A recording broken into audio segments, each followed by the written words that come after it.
team was gaming, playing all the fun games, side by side in each lane. Win or tilt, it's all the same. Our team was gaming, every lobby knows the name. If we lose, we queue again. Artemis forever game. Boot up, sit down, same old screen, new town, click in, countdown, friends in chat just clown. Yeah, new match, same name, little bit cracked at every game. Win or lose, it plays the same. We're just here to light that flame. Our team was gaming, playing all the fun games, laugh until the night fades. We don't even want fame, no. Our team was gaming, every lobby knows the name. If we lose, we queue again. Press start, we're back in game.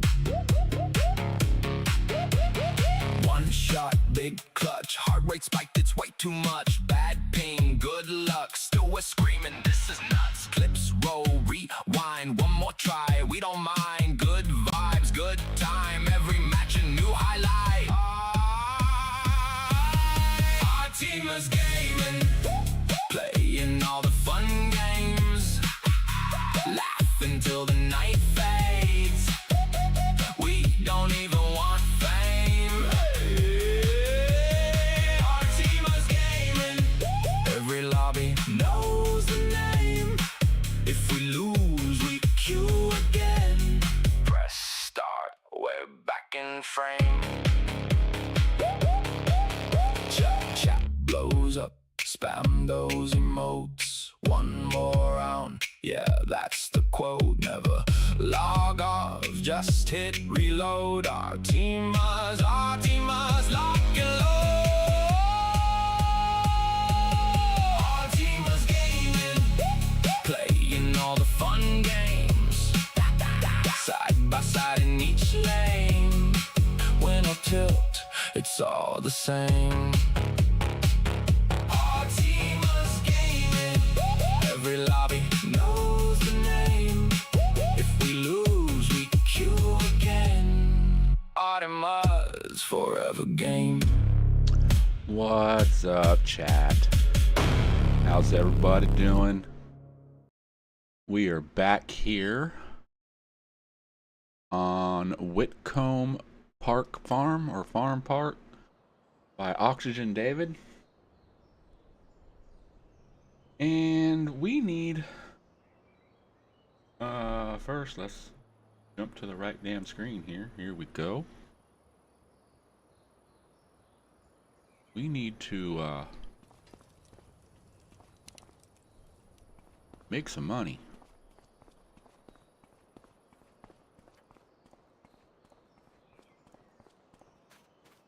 Okay, what were we doing last week?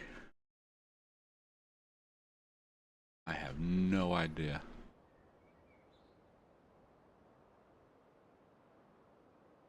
Fertilizing? He's hooked to a trailer, nothing.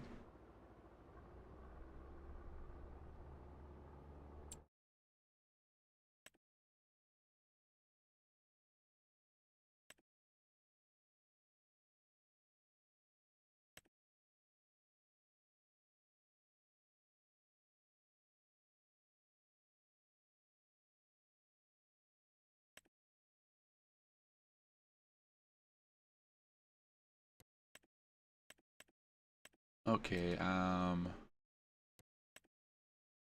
pH, nitrogen. We still have a little to do on, looks like on 47.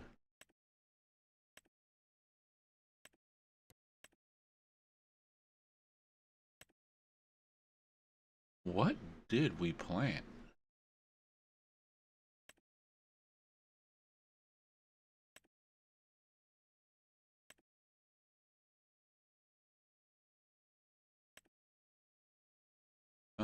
I think that one's wheat.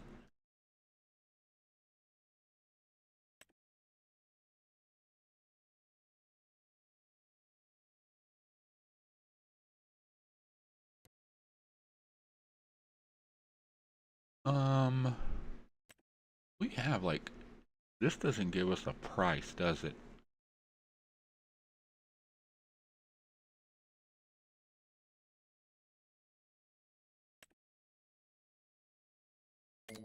What could we get for a loan?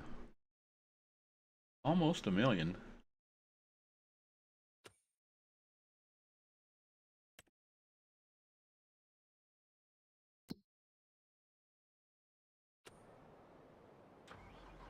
Okay.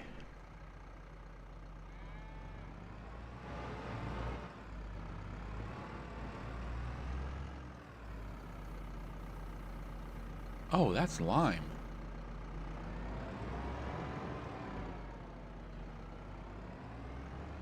Were we liming?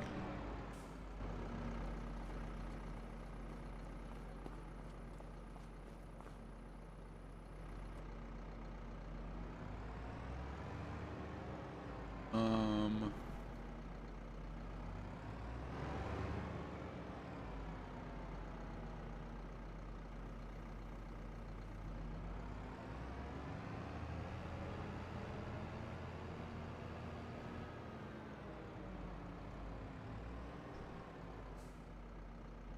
does it need it? Oh yeah, it does. Okay, let's actually do this.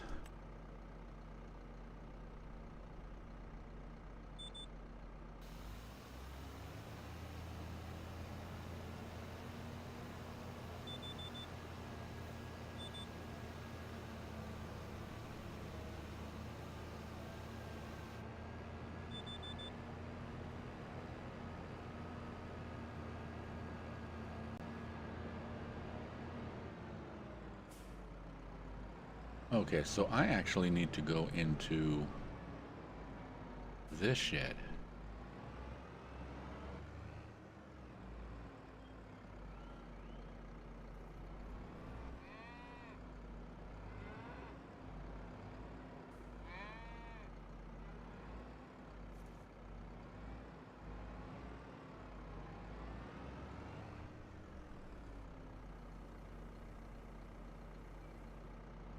There we go. Ooh, am I stuck? Nope. Okay. Cool.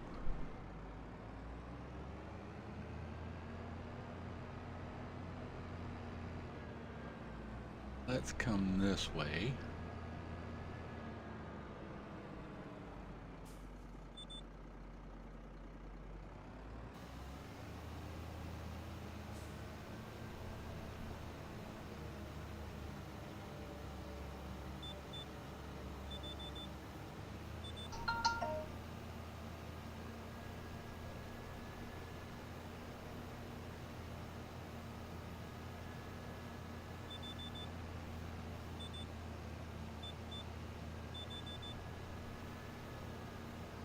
Okay, so I do believe this build's done.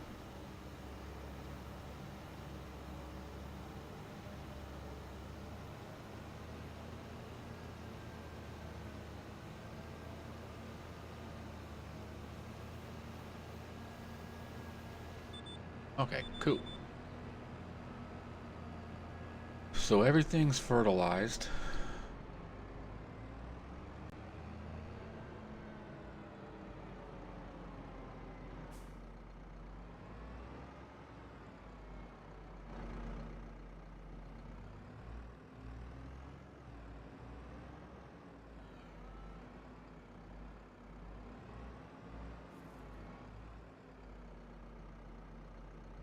Of course you're gonna drop it right there.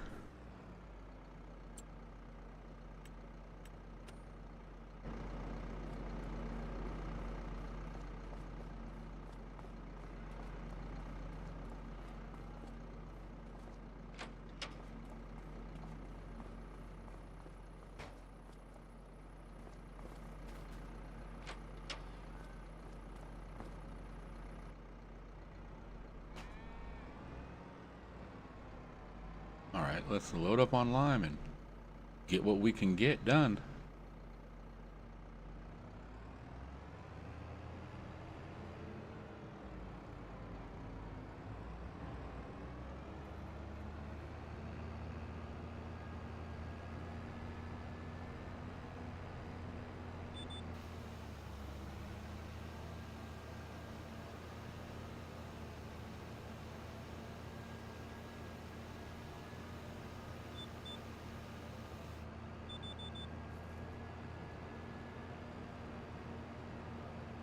This little thing's gonna take forever.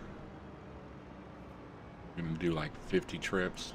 I don't even know if we're gonna do that because we ain't got that much lime.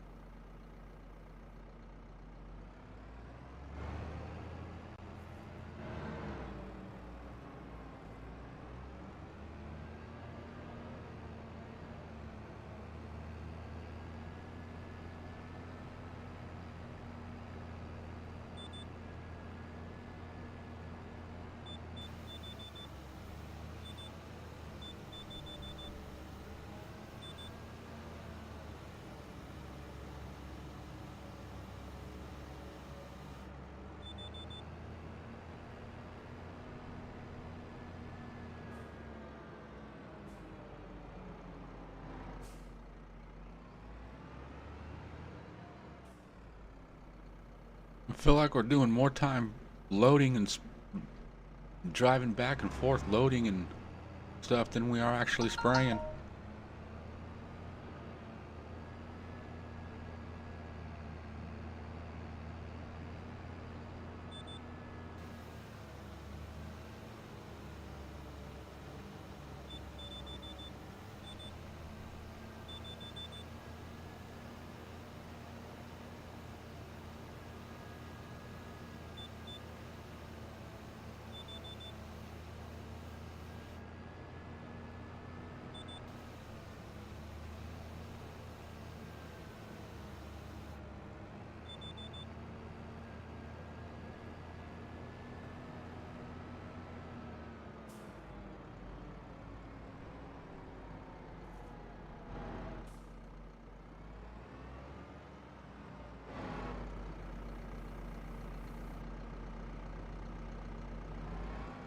Is that it? Okay, hopefully this is enough to finish that field.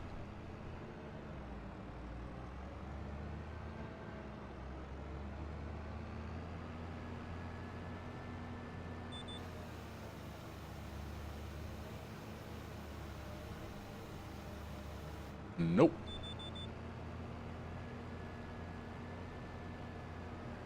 All right, that's fine.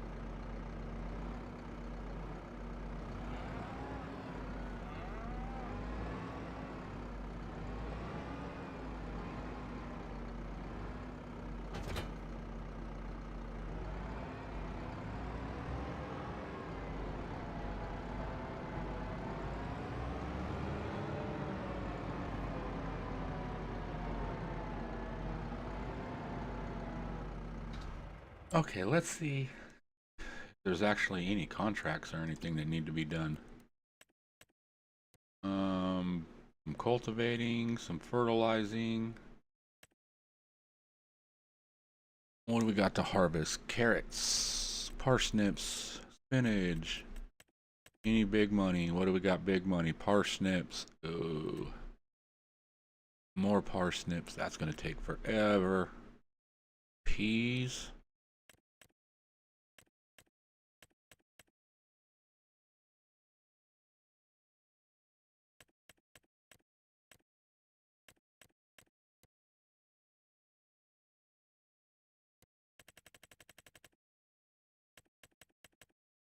Um,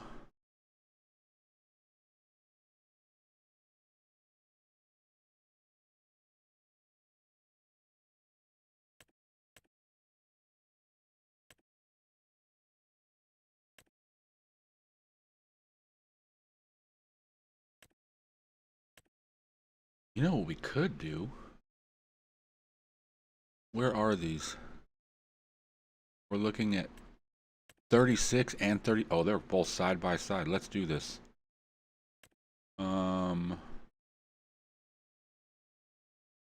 Borrow items.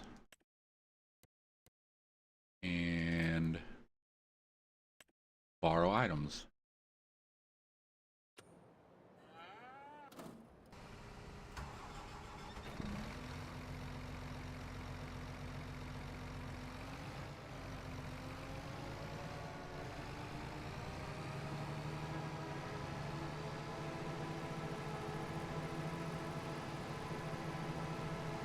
Remember, when you come out the shop, we need to make a left.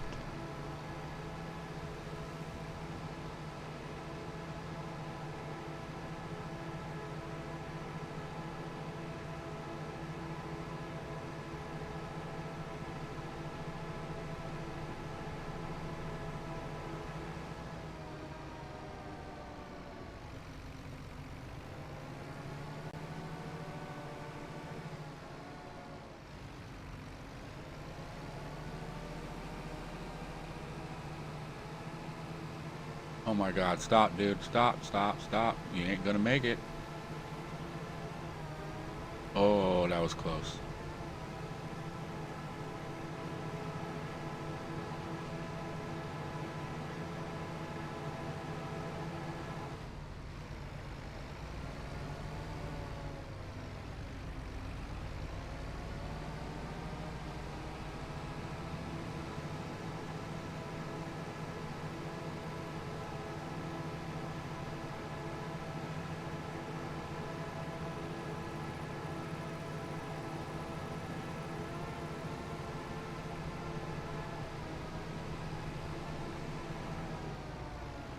Question, can you get out there by yourself?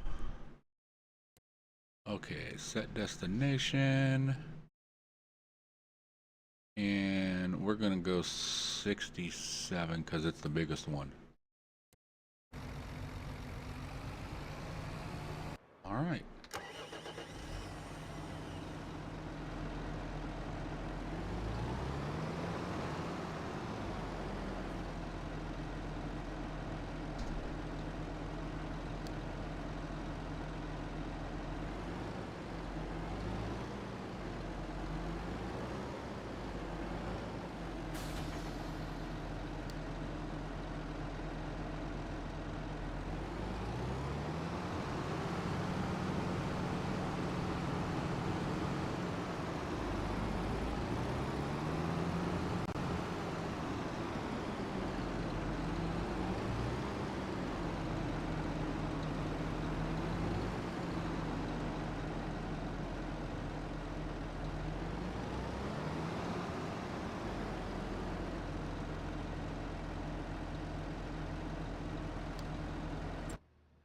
All right.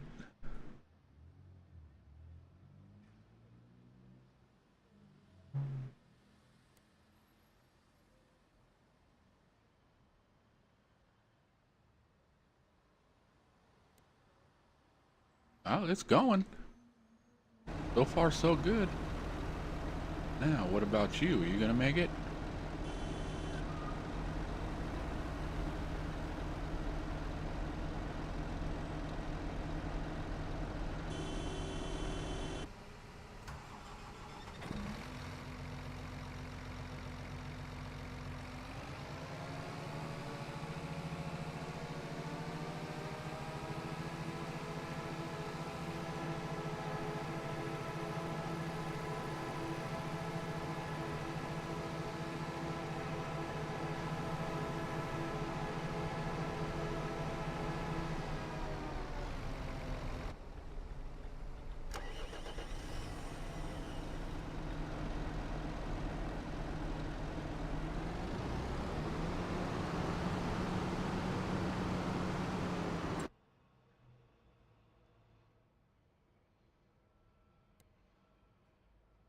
What is stopping you from going?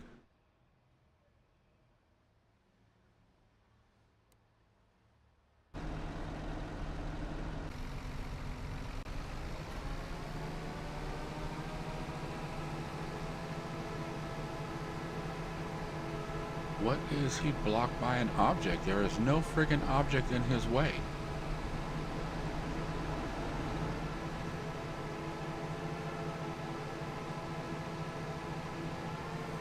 Okay, unreachable. Why?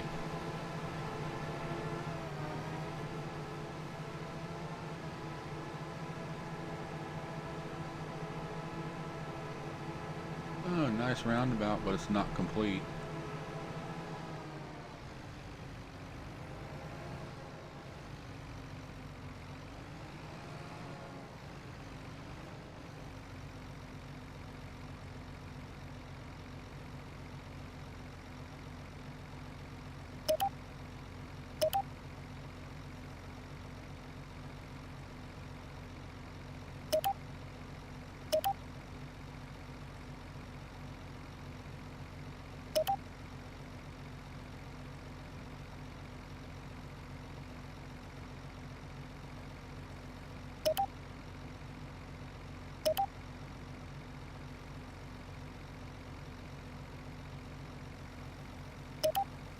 There we go.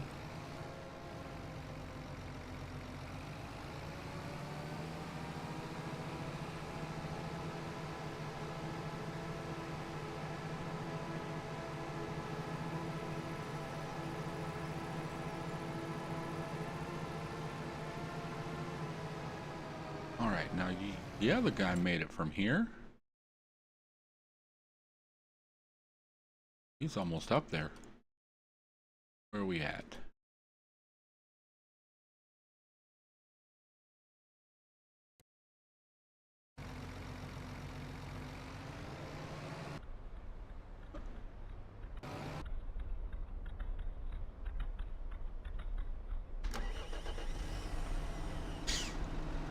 All right, let's go.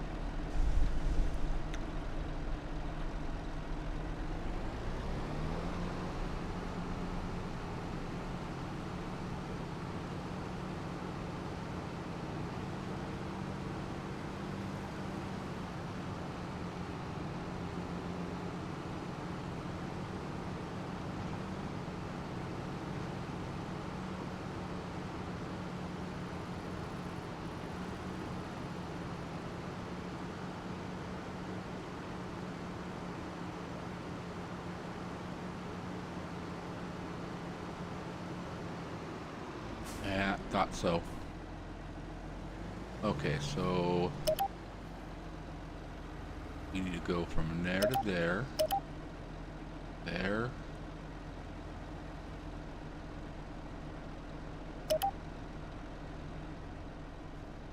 No, no, no. Damn it. Okay.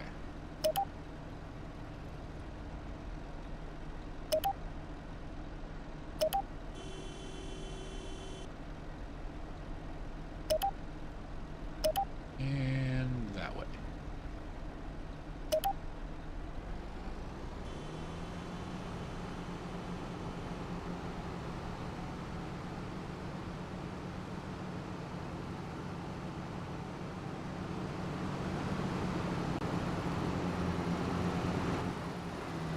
Like I can't see shit.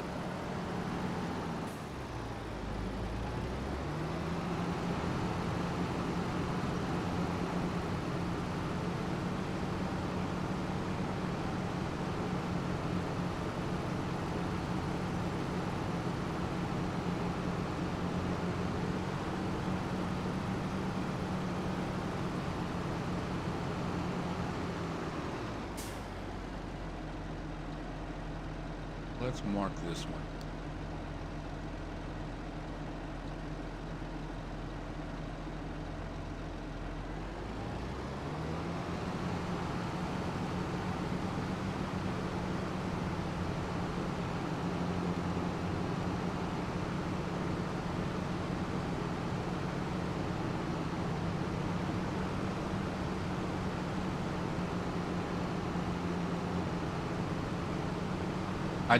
I wasn't even paying attention, but I put that point in, and it's right where I needed it to be to go sell. I wasn't even paying attention to the sell point. I just was setting it there so I can have a point to send them home. Okay, let's see what we got here. Okay, we got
Where the hell am I at?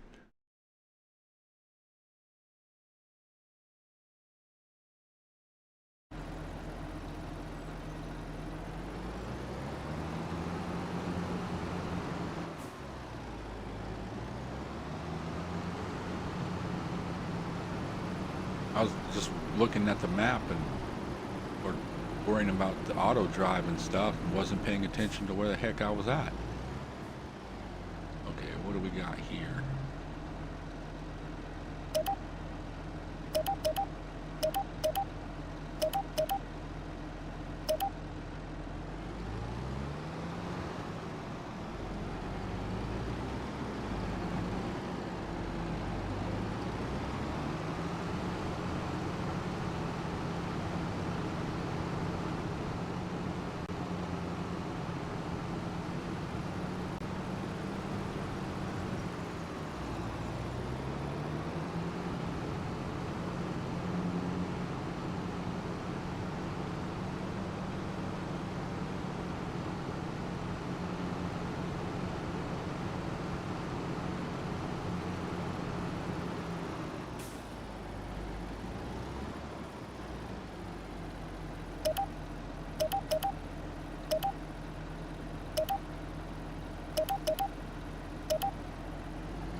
I still say this is probably one of the best maps, most beautiful maps in the game.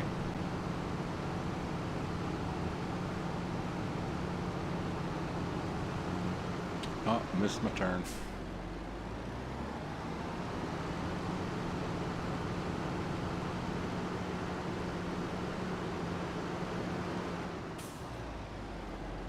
Oh, and there's not even a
Alright, let's stop.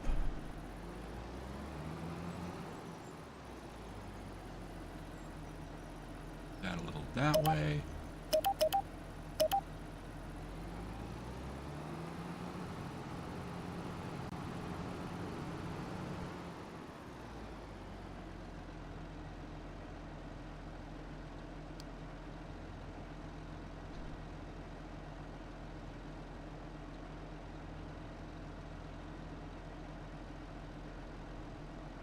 Alright, so let's put this field 37.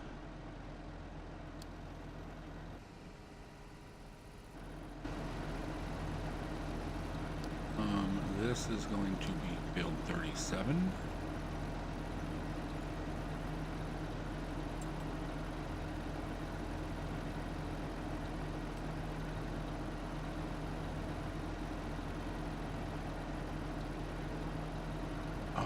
Do I want to run multi-tools on each one or just run them?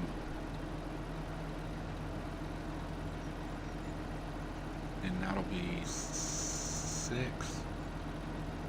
Yeah, that should work.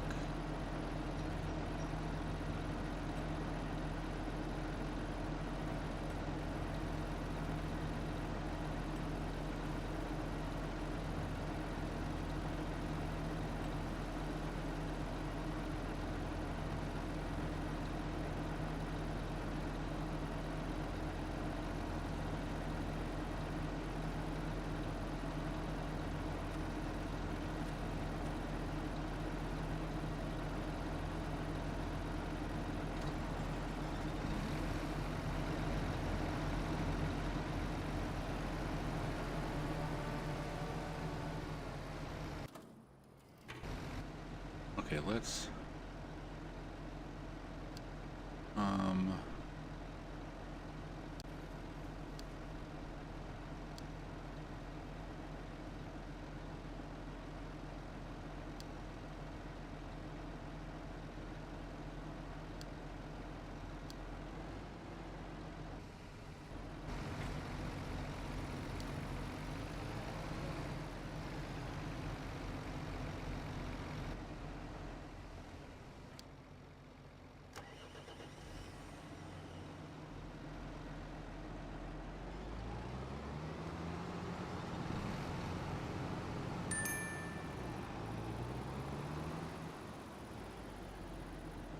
oh, that's not what I wanted you to do.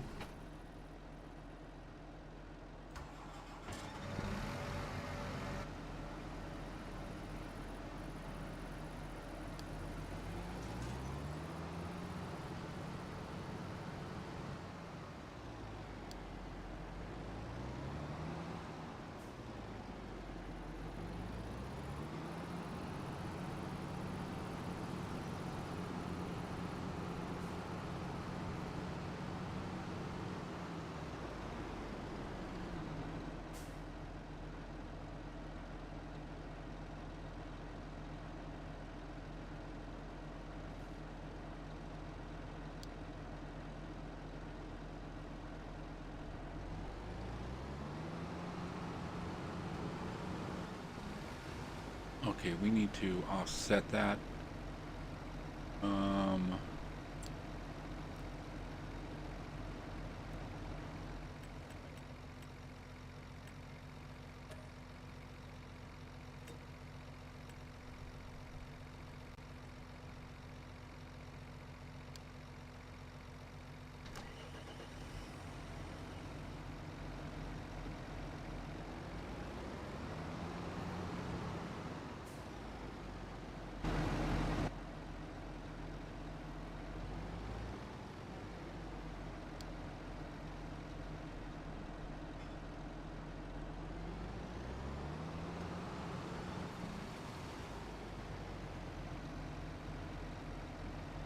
Come on.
I'm curious if it'll make it all the way out there or not.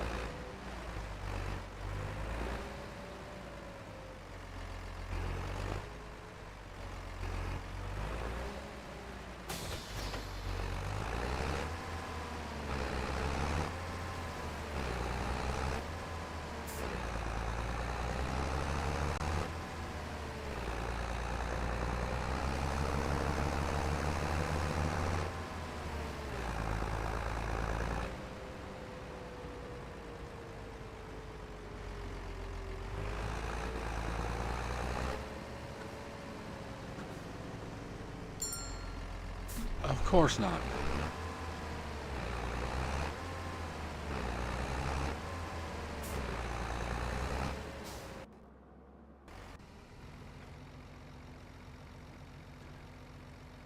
Oh, this shit's gonna start pissing me off.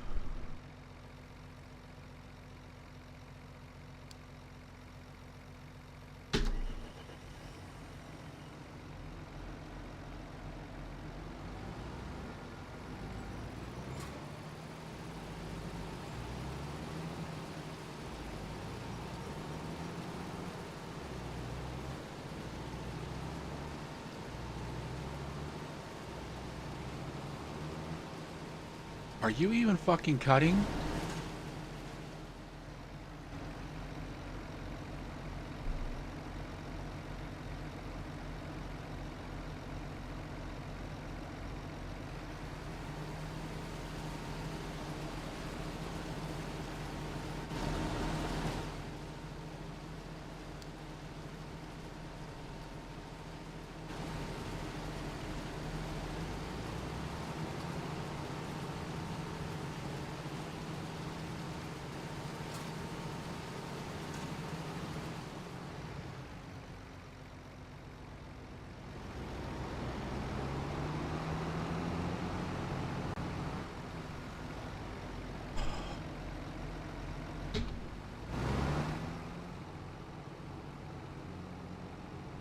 You know what? Fuck this shit. I'm not gonna friggin' sit here for hours trying to figure out how to do this.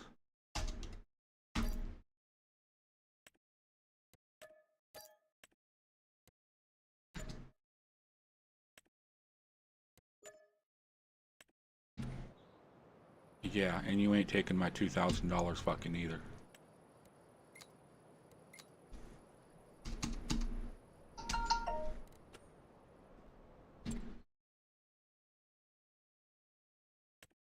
Alright, what else is there we can do?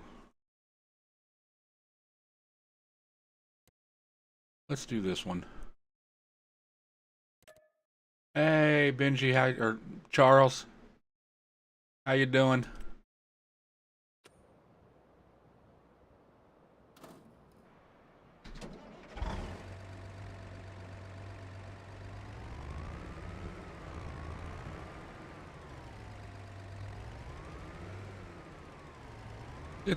It's morning here. It's what, 9 o'clock?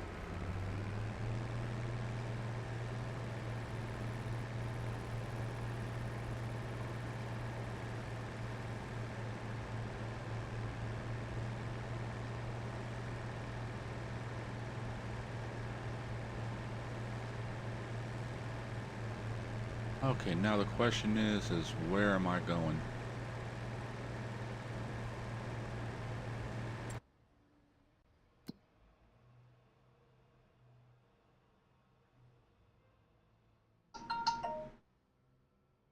Oh, we're going all the way up there.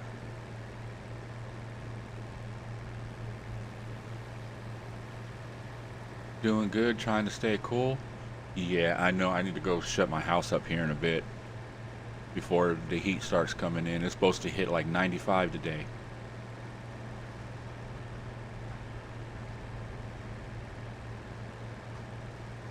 Not supposed to be in the 90s in May around here. Supposed to be mid 80s.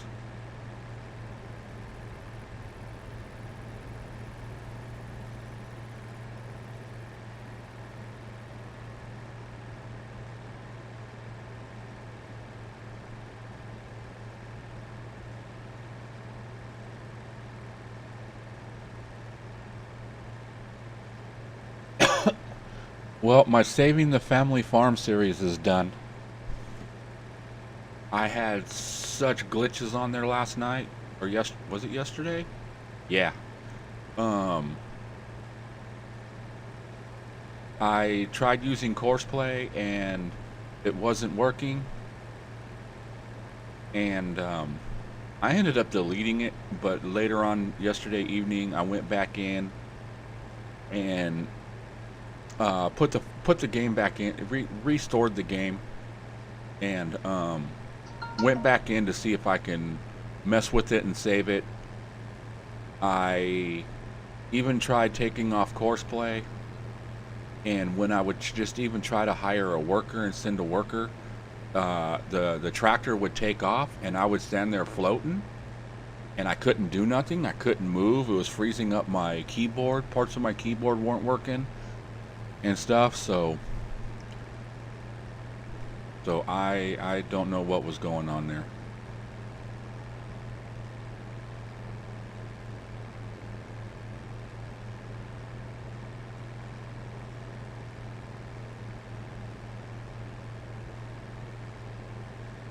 Which sucks, because I like that map. It was a good map.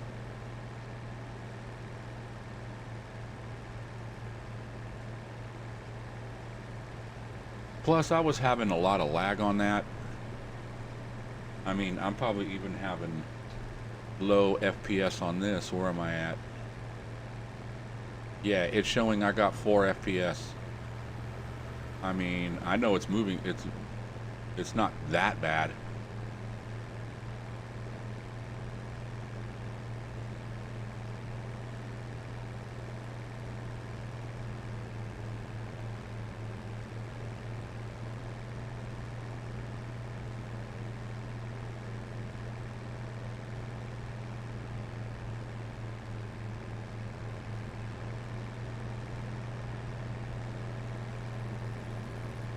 But you know, I'm thinking I might here soon.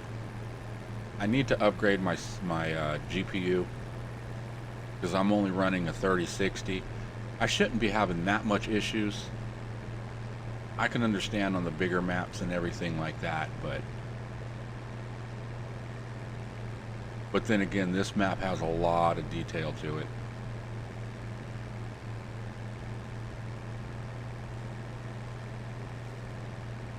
But maybe upgrading my video card and memory.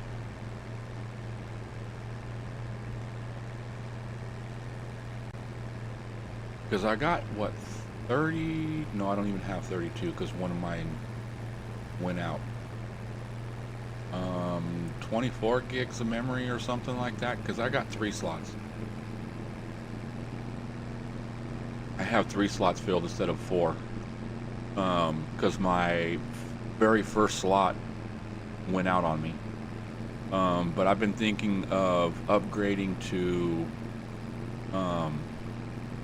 getting like either 2 16 gig chips to get 32 gigs, or getting 2 32 gig chips and upgrading to 64. I mean, 64 will probably be the best, but it also depending on the price.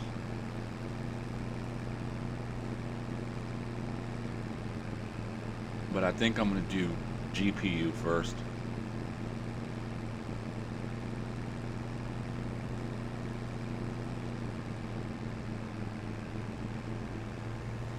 It's just right now I'm not sure what I want to get. If I want to actually just go for a 50 series and get like a 5060 or a 5070 or something like that, or just get a ooh, I can't make it do that way. Or just get a oh, what the hell?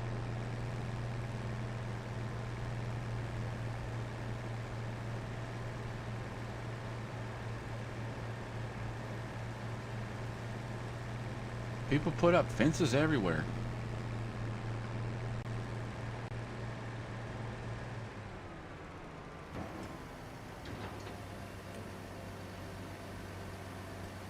Okay, let's get some steering assist on.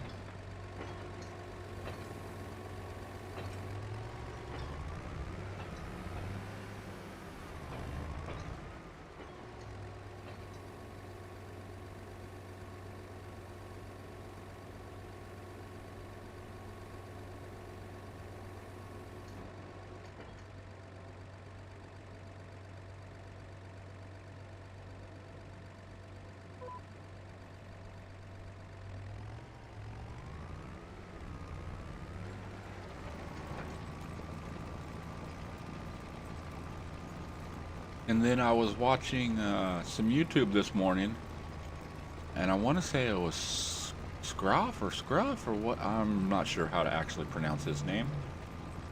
But there's another modder out there, I want to say it's Oz. But he made a mod that it's still in the works. Oops. It's not, he said he's not putting it on Mod Hub, that it's just going to go straight to his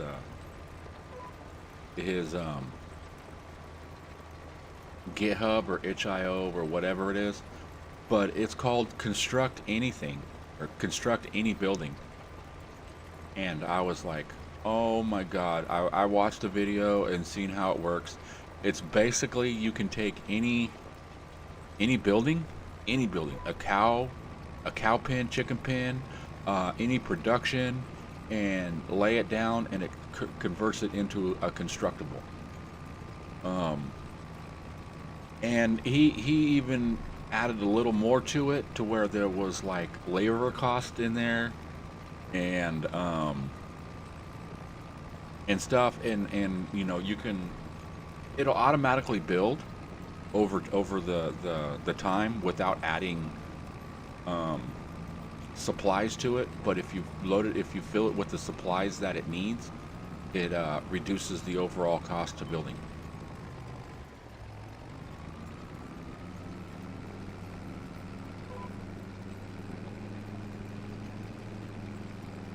And I'm like, oh my God, where was this mod at a couple months ago when I started Build a Town? Come on, guy. You should have no problem pulling this thing up this hill.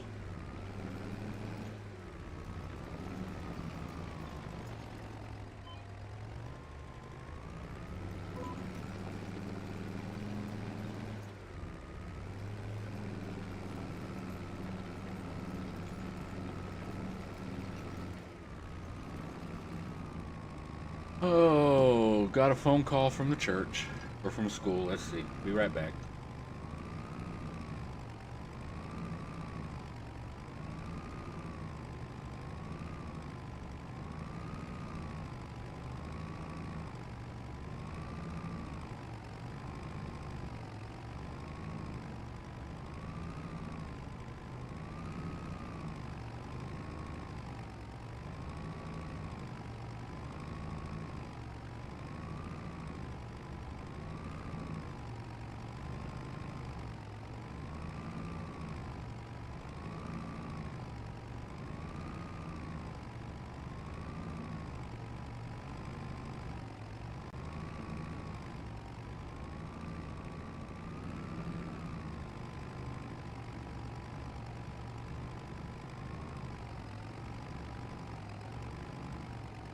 Okay, I'm back. That was the kid telling me that they have a science fair, and he's doing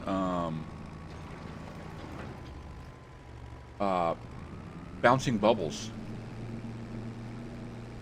on like unpoppable bubbles and stuff like that. And he forgot the bubble wand that he needs. So he's like, "Can I come home and get it?" I'm like, "Yeah."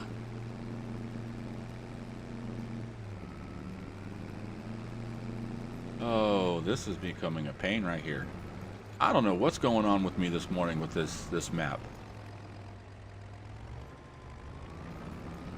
I'm just having, it's not like game problems. It's, well, like this is just, it's not enough power to pull it up this hill. So let's do this. Let's raise that.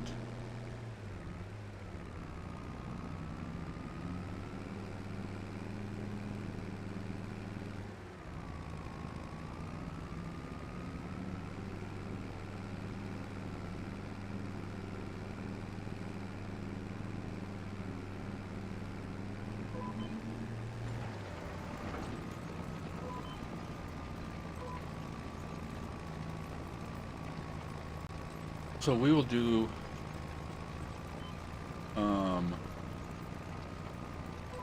this the easy way. Well, I don't want to say the easy way. It's probably going to be a bit more pain in the ass.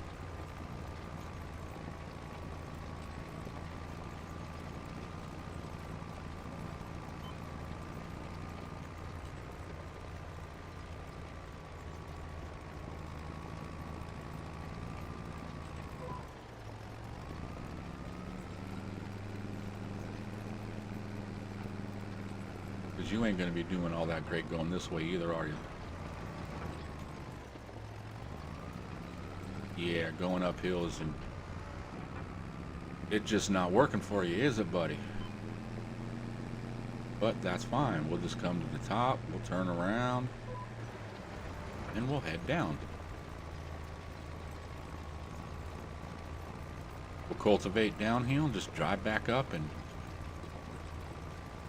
start from the top and go down again.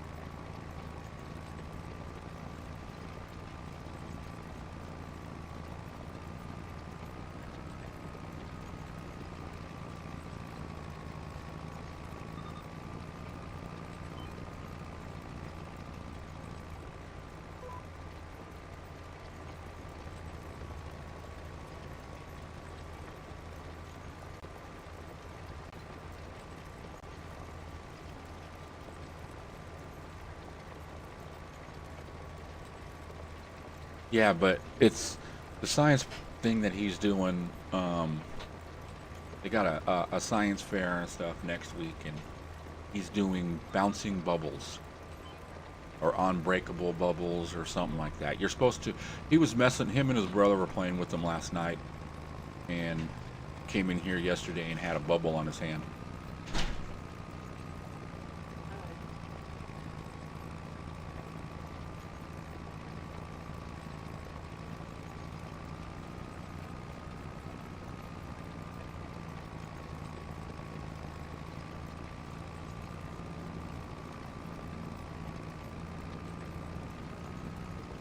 As long as you're plowing, I'm gonna keep going. All right, bye.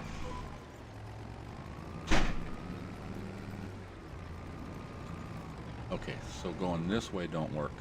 So we will lift it and just head up the hill. And we'll do the same thing. We'll just go to the top corner. We'll plow down, make a right turn all the way down, and we'll just keep doing it that way until it's done.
Yeah, last night I started playing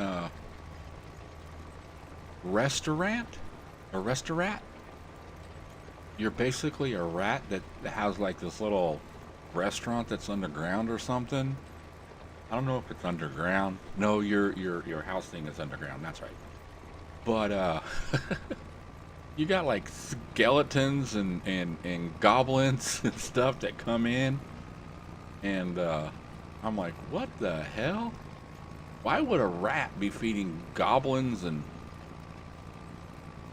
you know, skeletons and stuff like that? I could see it being, you know,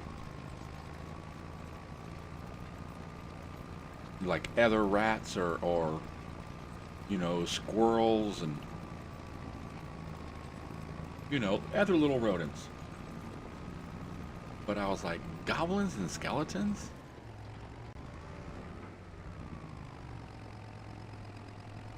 And I think there's orcs and humans. And it has this little chart. Actually, I think there was more than that. I I think there was like 6 different races or something like that. I'm gonna play it later on this afternoon. Probably here in about 2.5 hours, give or take. Well, about 2 hours 40 minutes, something like that. But it's pretty cool, man. I like it. It would be a great multiplayer. And right now you can play till the 25th for free, and it's like half off. It's only like not even $10.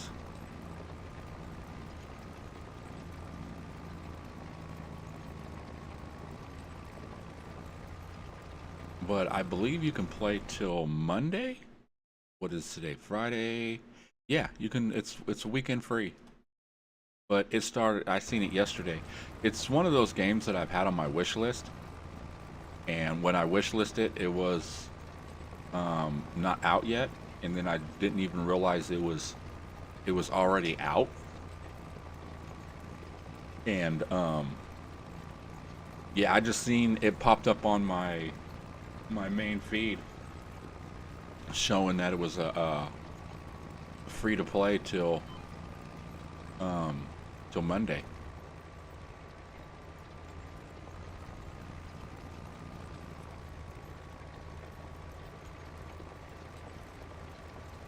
So I'm gonna play the hell out of it this weekend.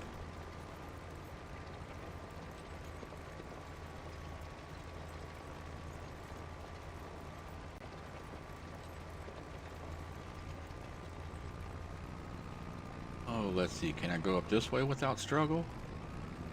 Nah, you're already struggling just turning around.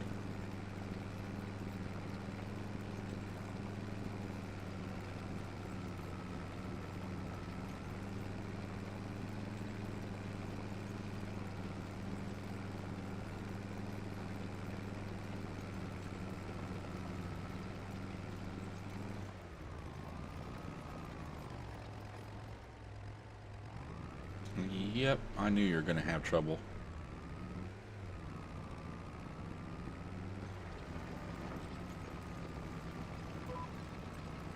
What about going this way? Can you do good going this way? Yeah, you're doing all right.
Well, we got 80% done already.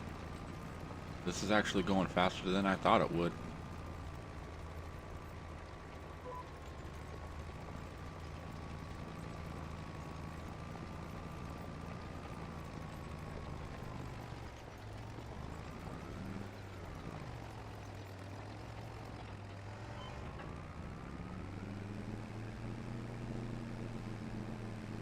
Alright, let's head back up to the top.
All right, 87%, 88. We should probably do, I think probably 2 rows and it should be done.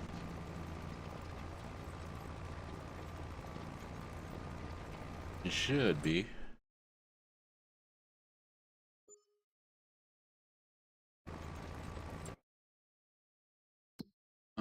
Is there any more cultivating? Because we might as well just...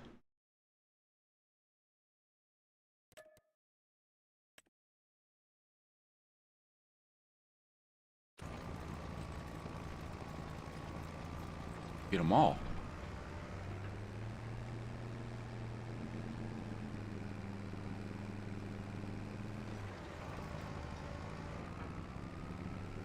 Okay, we got 6% left, so we hit this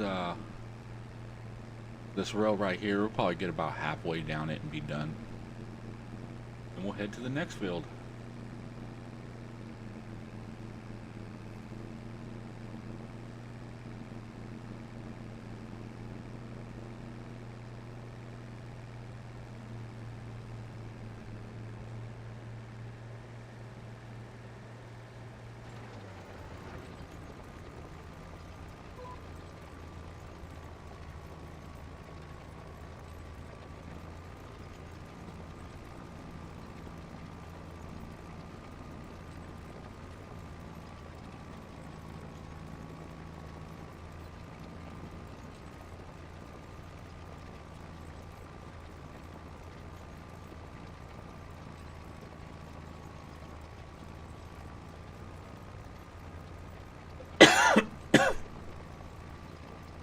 I was there for a second going, is that thing even moving?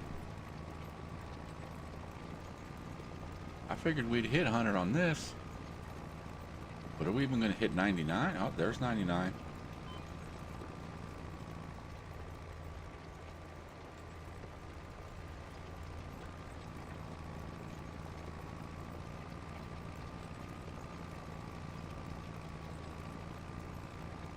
All right. We are done here.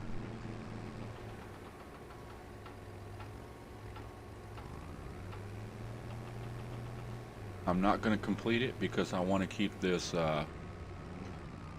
this tractor and stuff to do the other contracts, because this has a bigger cultivator.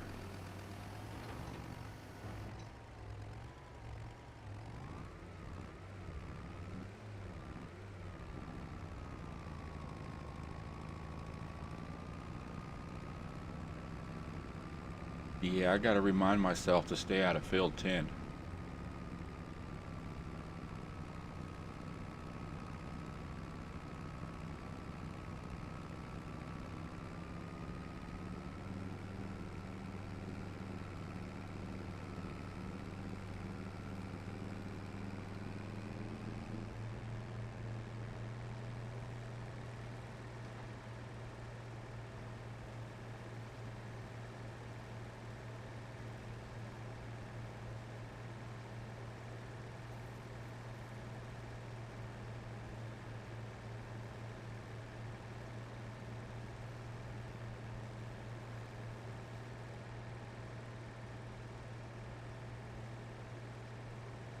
You know, I don't understand why these big ass tractors don't have bigger gearboxes for straight.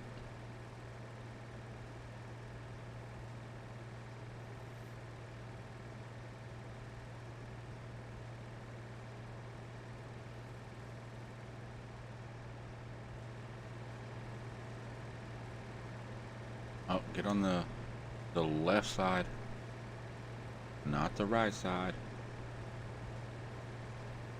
We ain't in Kansas anymore.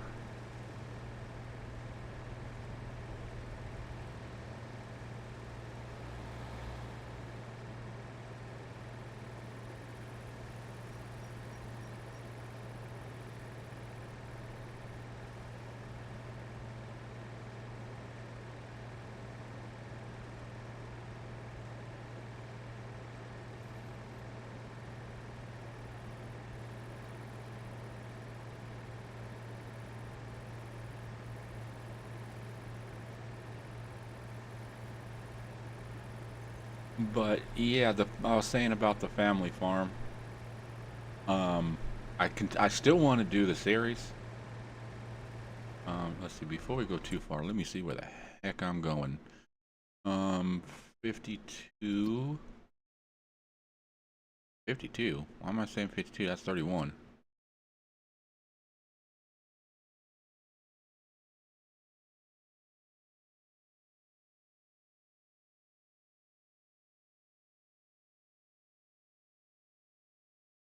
Okay, let's see.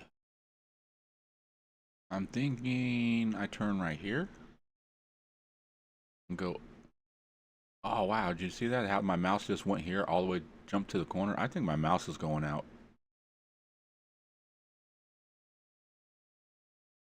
No, I don't want to cross that bridge. So we need to go all the way down to here.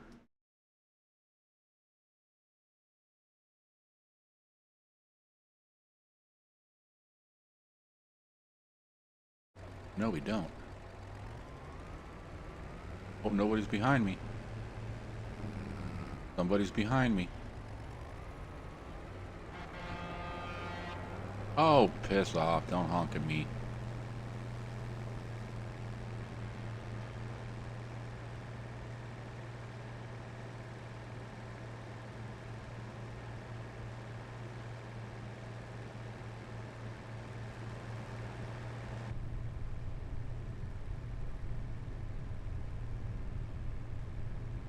Okay, I was looking and it did look like there was a way to get down this way.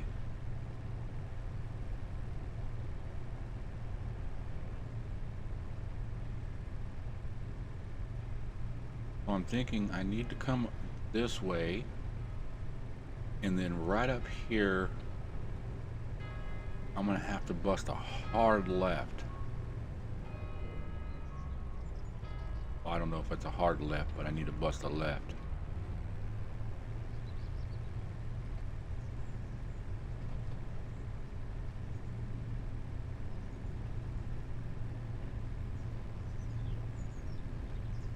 Oh, we got a castle.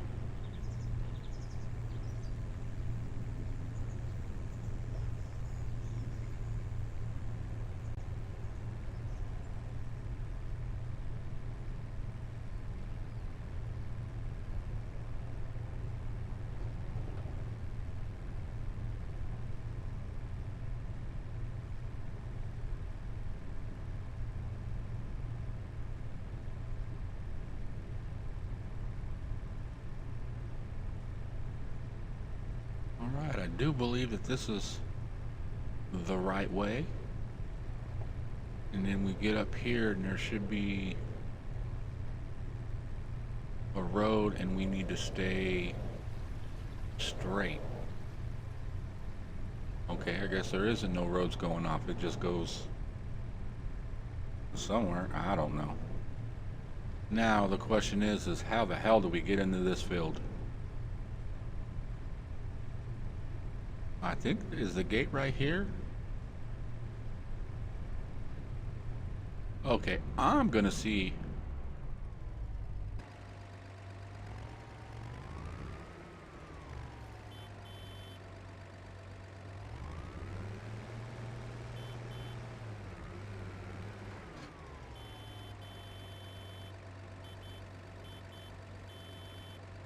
Did I not install it?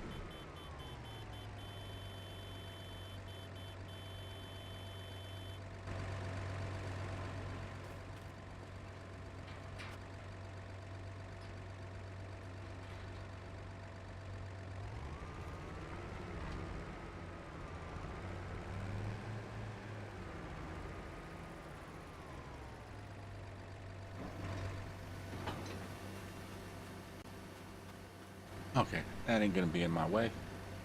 No, I downloaded the mod that says honk to open gates.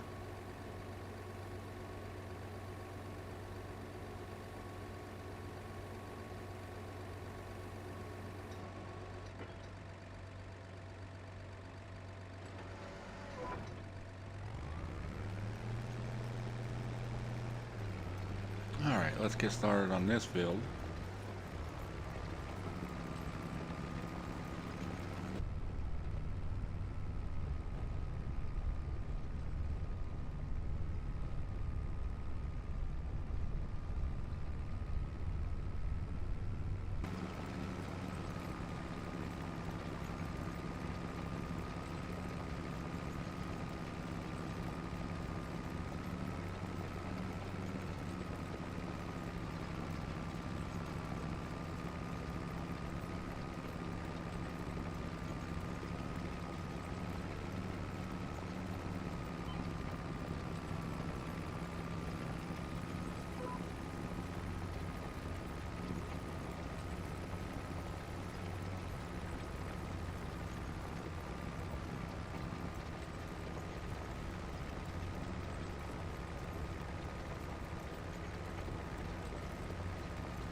Oh, we got 5 people up in here right now watching.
Oh, dang it, I forgot to turn.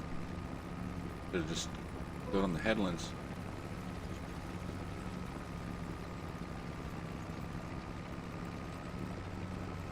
I was just thinking of starting to do the up and downs already, but nah, we can finish the headland right here and then we'll start doing up and downs.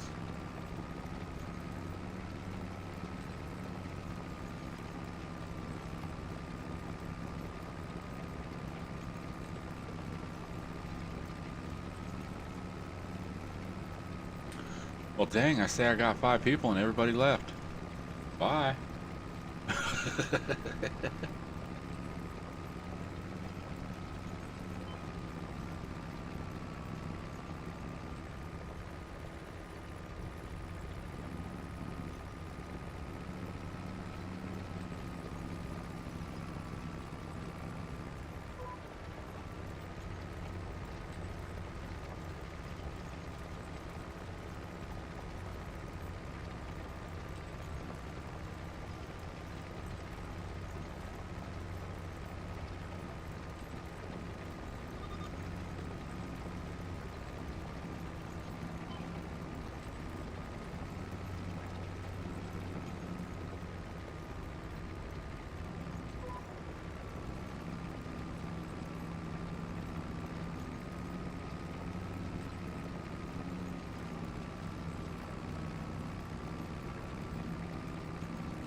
Well, we're 63% done.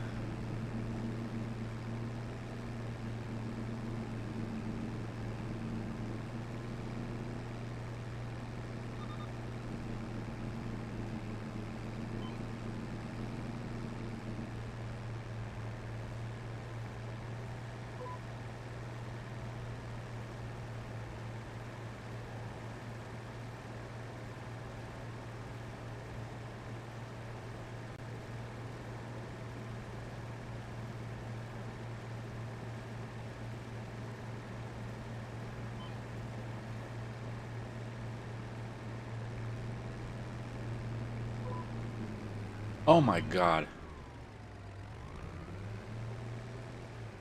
I'm like, why do I keep feel like I'm going up and down the same damn row? Because I am. I didn't have it. I didn't have my the cultivator down. I could have been done. Oh, that's funny.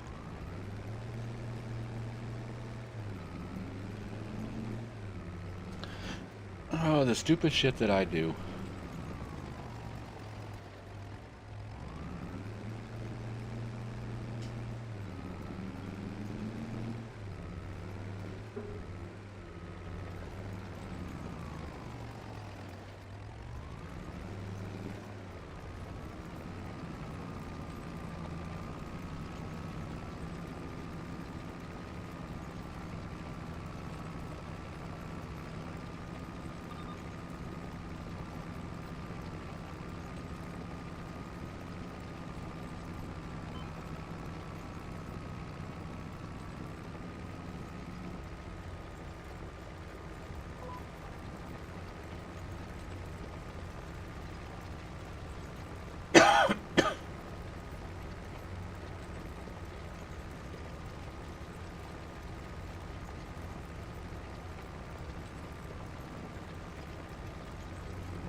We're watching puppies. We're watching the dogs.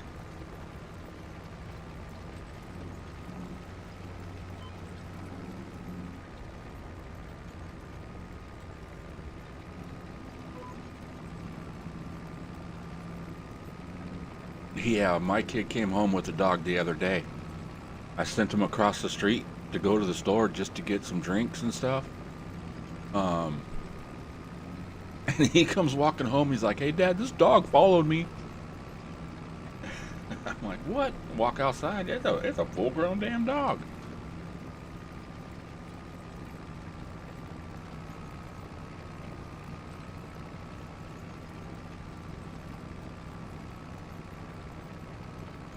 Um, I'm not exactly sure what kind of dog it was. Um, I guess I'd just say like a regular dog. It wasn't like a pit bull or a boxer or anything like that. Um, you know, it kind of had like a German Shepherd type shape to it, but it wasn't a German Shepherd. It might have had some of it in like a mix or something like that. I mean, it was a nice looking dog and everything, you know. He seemed friendly. He was just sitting there at the door like, hey, how's it going? And I opened up the door and looked at him and said, hey, you need to take your ass home. He looked at him and I said, go home. And he took off running.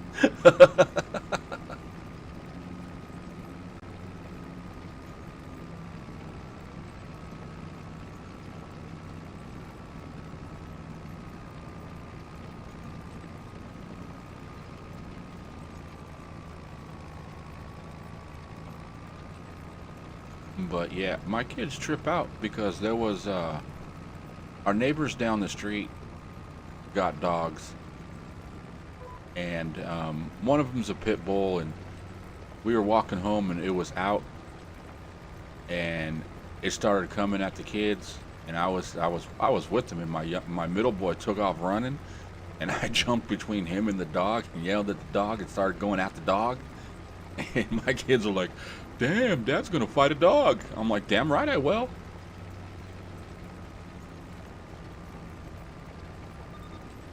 I will get between a dog and my kid any day.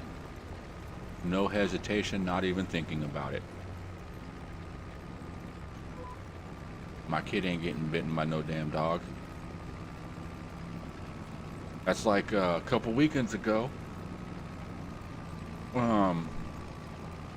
It was rodeo weekend and stuff. It was like the beginning of the month, and me and my youngest went and got a pizza, and we're coming home, and this dude's walking down the street with two of his dogs. One's on a leash, and the other one's loose. And he sees us getting ready to cross the little bridge that goes over the canal, and he was walking down the canal bank. So he stopped and he backed up a little bit, and you know, and because you know he had the dogs and he didn't want the dogs, you know, and stuff. And then we get close to him, and the little fucking dog starts coming after my boy, and he's trying to bite my kid, and I'm about ready to kick this damn dog. I'm like, you ain't biting my kid. And as I'm doing this, he's telling me, oh, don't worry, it don't bite. And I'm like, fuck you, dude. Your dog's trying to bite my kid, and you're telling me it don't bite? If it bites my kid, I'm gonna freaking kick your goddamn. I'm gonna kill your damn dog. It's that simple. I will kill a dog if it bites my kid.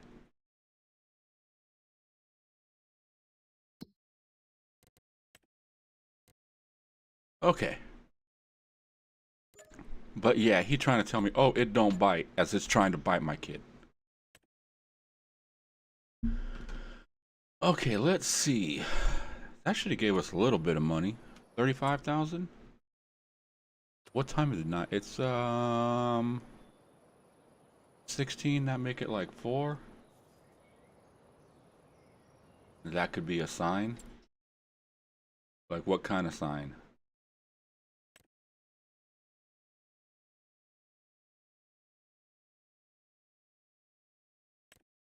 You know, I do have a plow. Maybe we'll plow a field.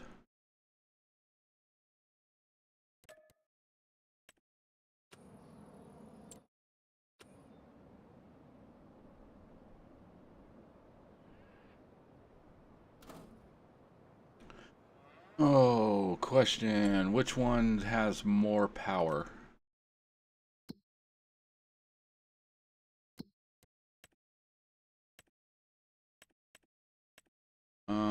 You got 171 and 260. Yeah, I thought the New Holland had more power.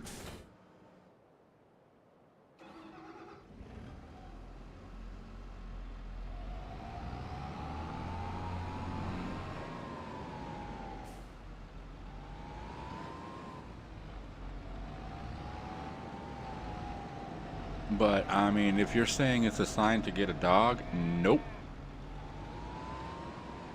The kids want one, but I don't.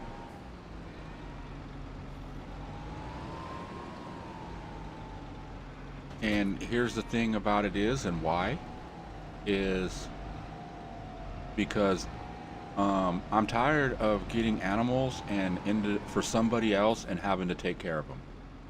I've done this with their mother, and I'm glad she's no longer around and in the picture, because every time I turned around, she's like, "Oh, look, can we get chickens? Can we get ducks? Can we get a dog?"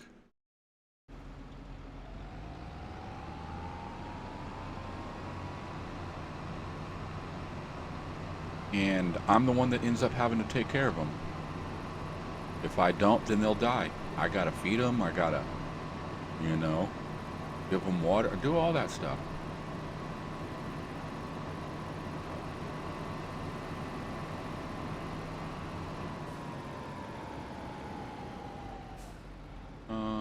I am lost. Oh.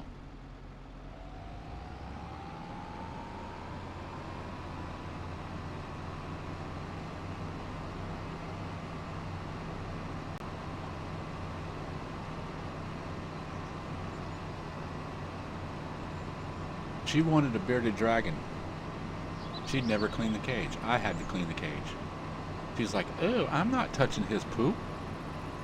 I'm like, "Oh my God." Where's the gate? I think it's up this way a little more.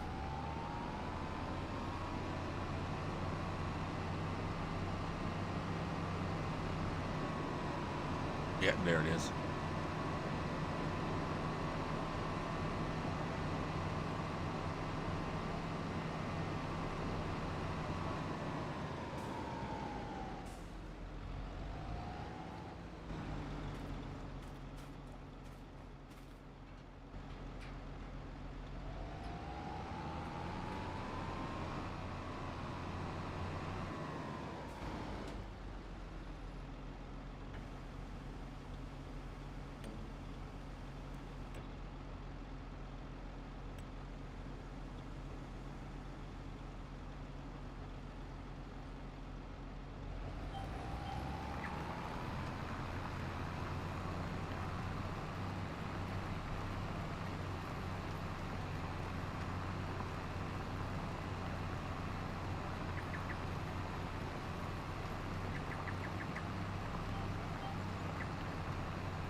Yeah, I ended up with all kinds of different animals because of that one.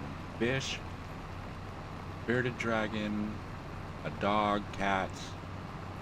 The cats I didn't mind, because they just kind of was their own thing, did their own thing. Chickens, ducks, a hamster.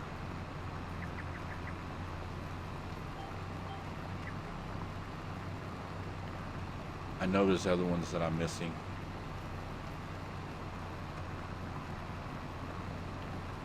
Oh, an owl? We found an owl in the...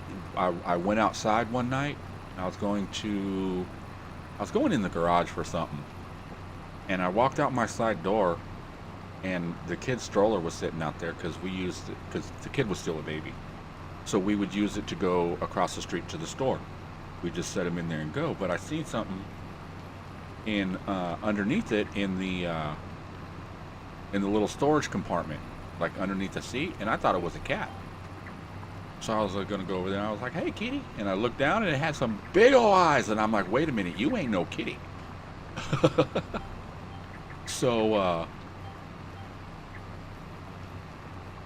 I was like, "Okay, now what am I gonna do with this owl?" Because in my head is like, I can't tell her there is an owl in here.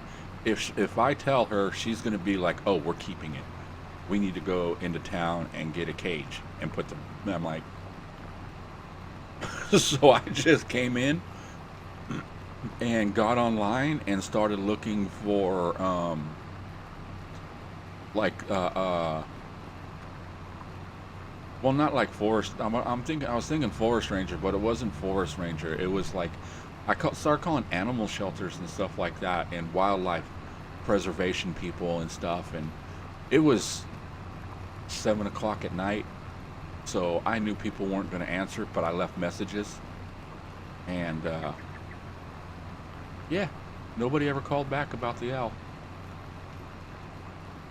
I was just like, okay. And she was wanting to keep it, but the next morning it was gone.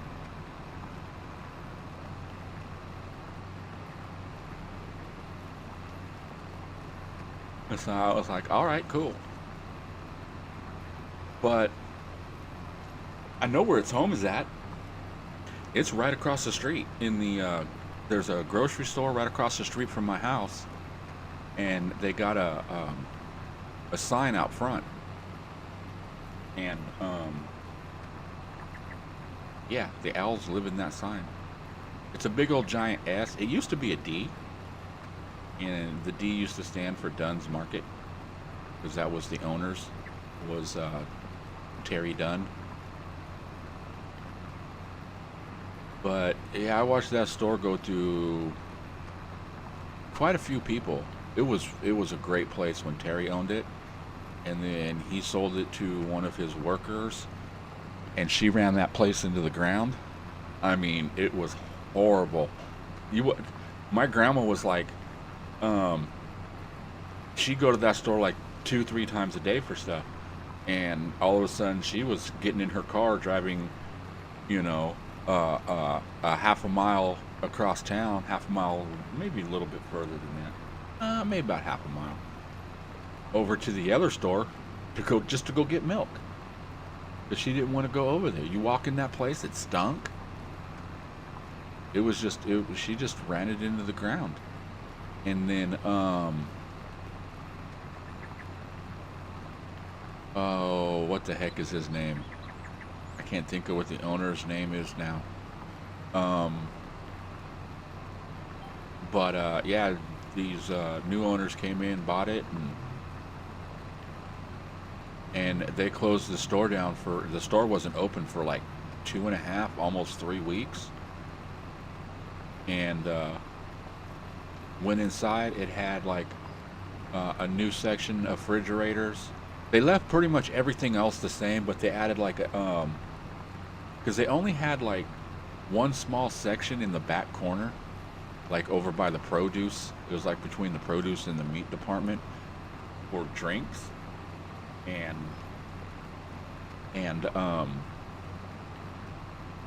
there was no soda, like anything for soda. It was just milk, your refrigerated dairy products, you know, like cottage cheese, creamer, stuff like that, and beer.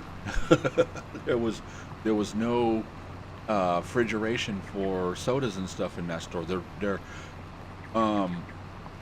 When Terry owned it, he had the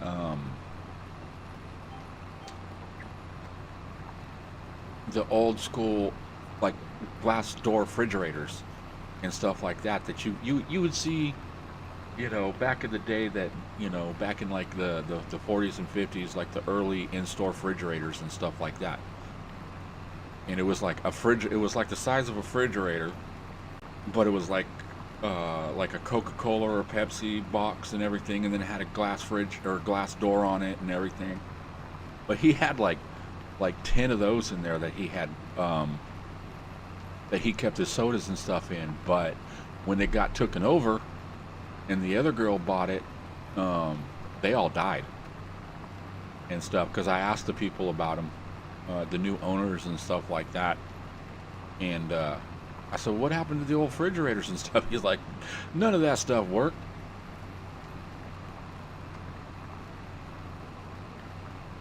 Yeah, they are friggin' creatures of the night. My buddy used to live in the apartments that's on the other side of the church, And friggin' I was walking home one night, probably about, I don't know, 11 o'clock at night or something like that. And the owls were up there all going, hoo, hoo. And I walked by and I did that. And the bastard dive bombed me, man.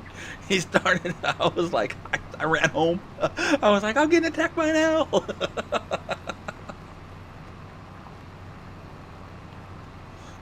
Yeah, I come running home on the side of my house, and I ran into the garage and stuff, and kind of stopped and looked back to make sure he wasn't chasing me so I can get into the house. I was like, what the hell? I was like, I'm telling him, Al, I got friends that got guns. I will shoot you. But no, oh God, I'm 53. I'll be 54 at the end of the month. And I was probably, the first time I remember seeing and hearing those owls, I was probably about 15, 16 years old. So those owls have been there for almost 40 years, if not 40 years.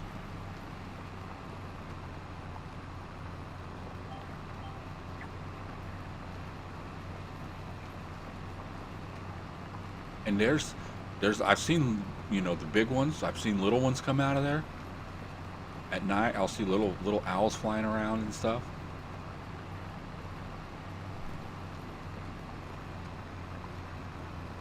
There's a small field across the street from my house, and they'll fly over there and look for field mice.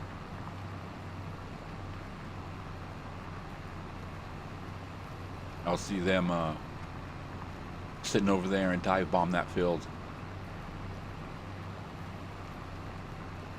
It's kind of cool, like on a full moon, go outside. I just go sit outside and stuff and watch the owls fly around. Especially like on a nice warm day when it's freaking hot inside.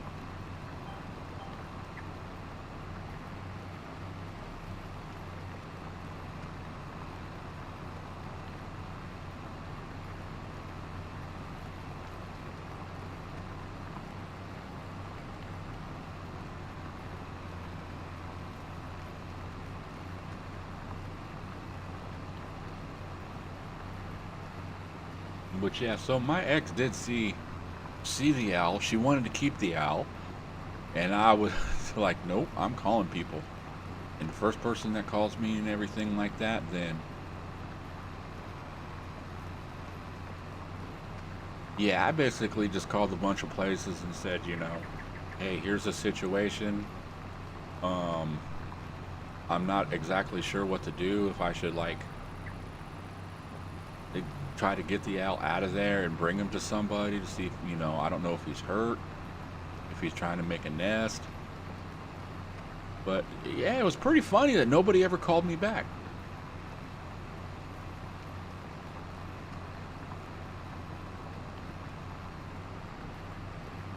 You know, because I called like the wildlife places and stuff. I'm just like, you know, I was like, you know, I'm not wanting you guys to come get this unless that's what you guys do.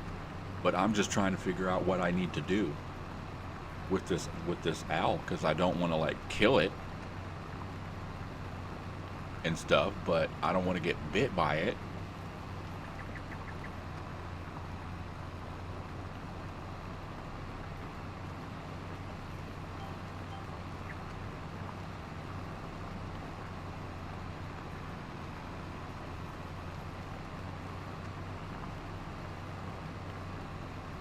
But yeah, as long as I can remember, we've always had animals just show up at this house. We're sitting one night. Oh,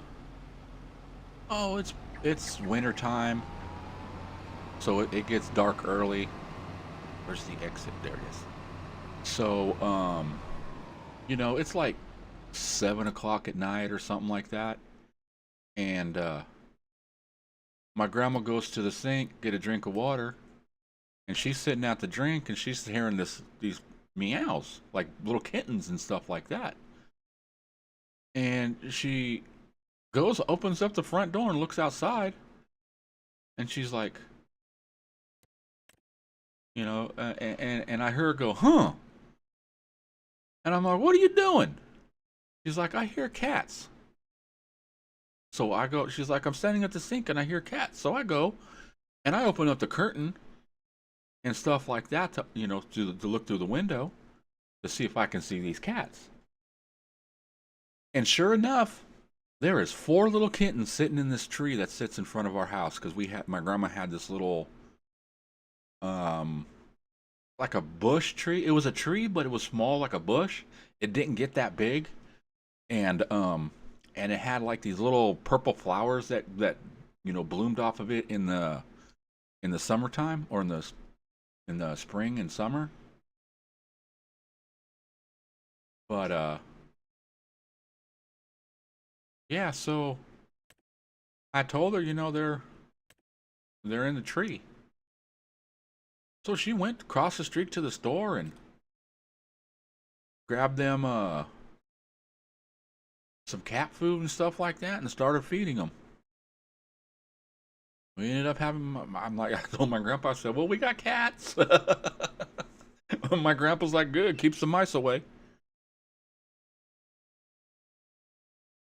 But one of them, I ended up becoming my cat, and I named him Lynch after my favorite guitarist, George Lynch of Dokken. Also plays for Lynch Mob. Well, he left Dokken and then formed the Lynch Mob. There's also another one called Lynch Sweet, or Sweet Lynch, which is George Lynch and Robert Sweet from Stryper. They did an album, and it's pretty cool.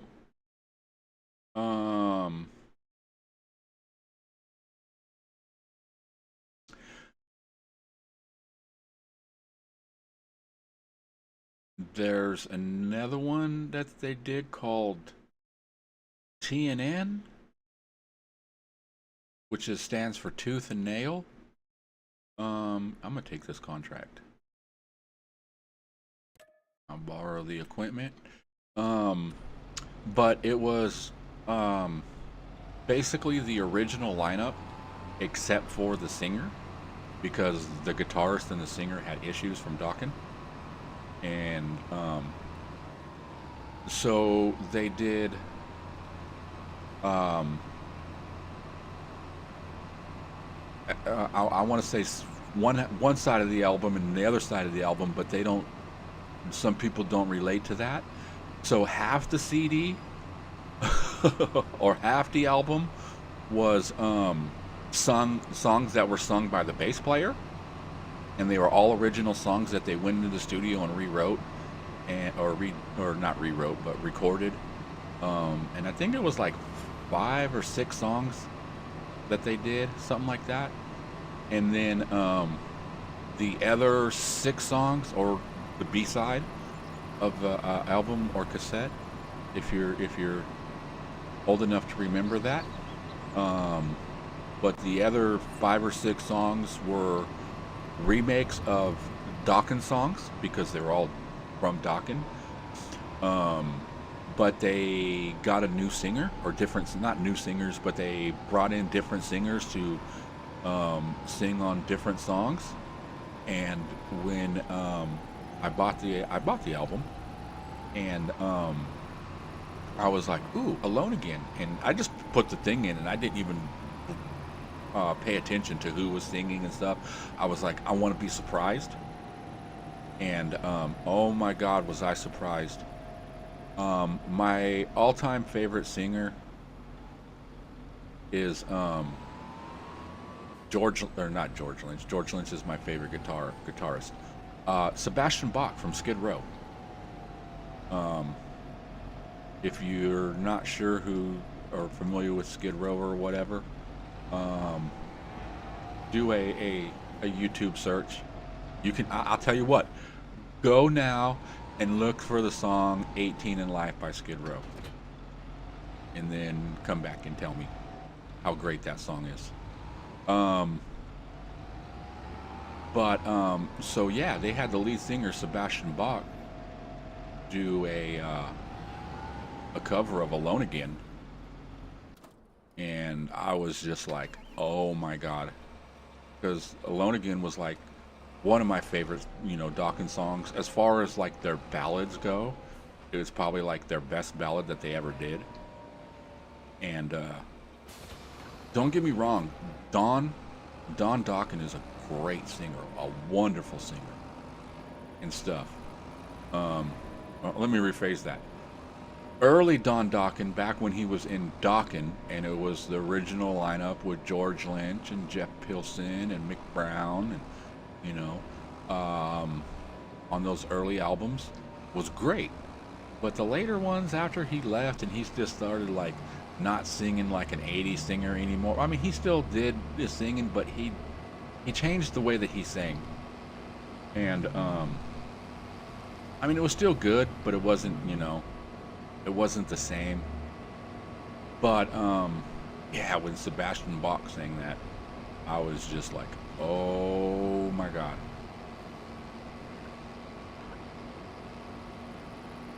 I watch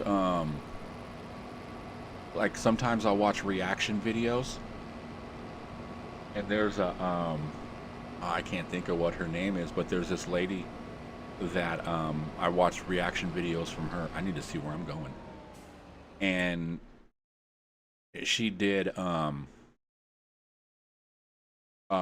reaction for Skid Row. Okay, I need to go up and turn, but I don't know what side of the field that, because I think I need to go on this side. We'll find out.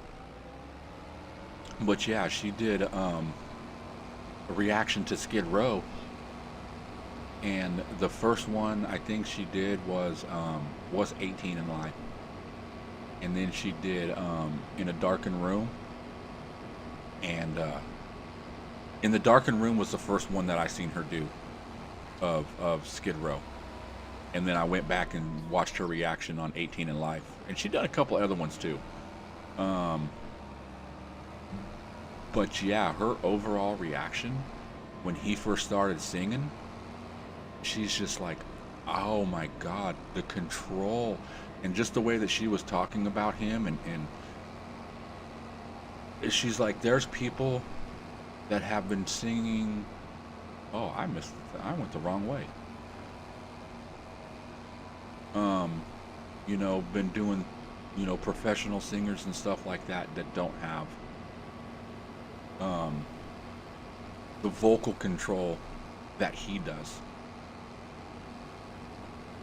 And you know, I've seen the boy live, and you know, Skid Row came out in what, the 90s, late 80s, as part of, you know, that hair metal scene and stuff. Okay, we're going right here, and I'm taking a shortcut. But yeah, even to today, man, that boy can still sing the same.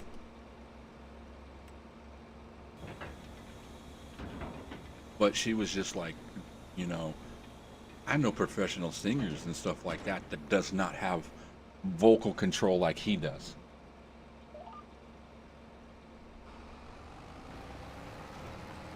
And you know, that was years ago when she did that. And then here a few months back, she actually had an interview with Sebastian Bach where she sat down and, you know, discussed his vocal training and everything like that. And he's like, I've never had vocal training. He goes, when I was a kid and stuff, you know, his mom used to listen to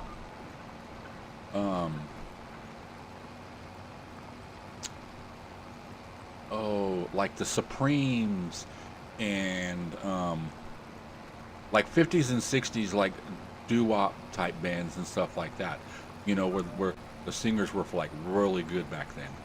And he goes, I just sang along with them. And my mom's just like, you're good, you should just keep singing like this, you know. And he's like, I was doing it at a young age, and I was trying to mimic and do exactly what they did, so I had to learn how to do the crazy or not octaves, but the ups and downs and vocal control and stuff like that. He's like, I don't even know where I would be if I would have ever took vocal lessons.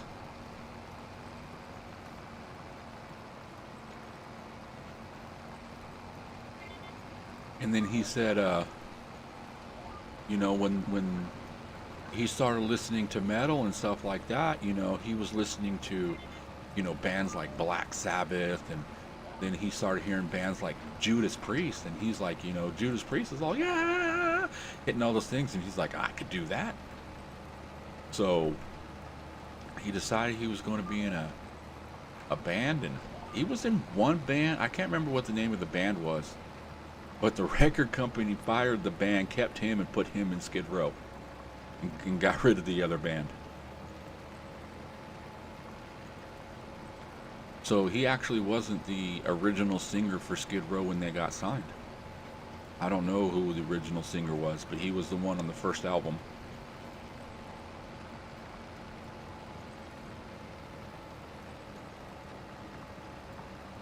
You know, I wish those guys would get back together and stuff, but, you know, I understand that, you know, some people are assholes when they're young, and, you know, you get, you know, I've had friends and stuff like that that I just, you know what, you're just an asshole. I don't want nothing to do with you no more.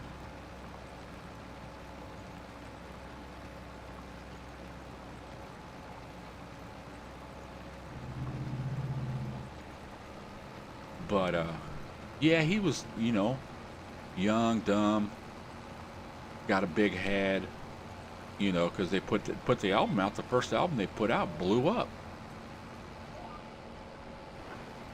And there was like, they started doing headlining tours and stuff like that. So, you know, he's like, I was young, dumb, I got a big head, and other members didn't like it and got pissed off, and, you know, we got in fights, and I drank a lot back then, and but, you know, he's grown up. He's admitted to the situation. He even said, you know, publicly that it's his fault why he's no longer in Skid Row. And he's like, I understand that. So, you know, he's gone out and found phenomenal guitarists and done some good songs and everything like that, but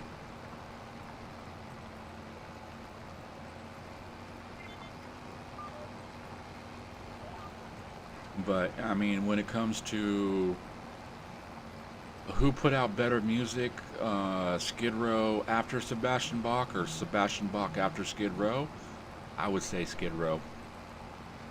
Skid Row put out better music than Sebastian did. Sebastian, he did a lot of, like, I went and seen him, you know, doing his solo thing, you know, and he played like 2 or 3 songs off of his original stuff, and everything else was Skid Row.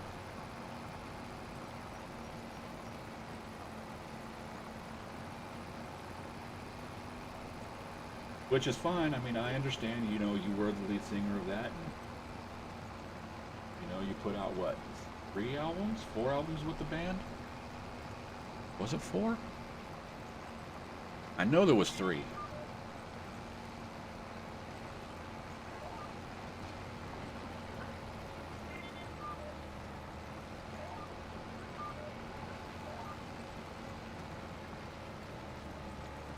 Man, that's making me want to listen to some Skid Row right now, talking about them.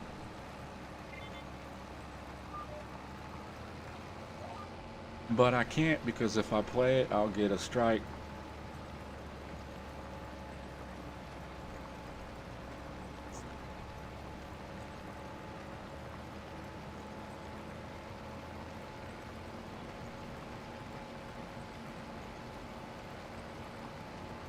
You know what?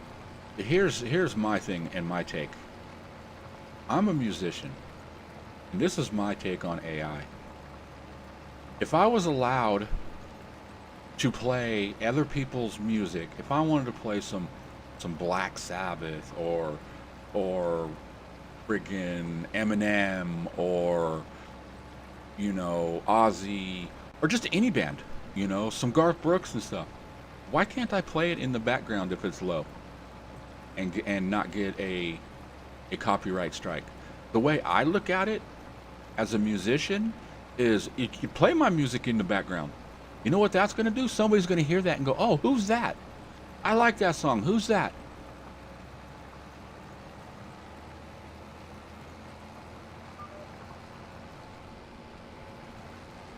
But no, you play somebody else's music and you get copyright strike.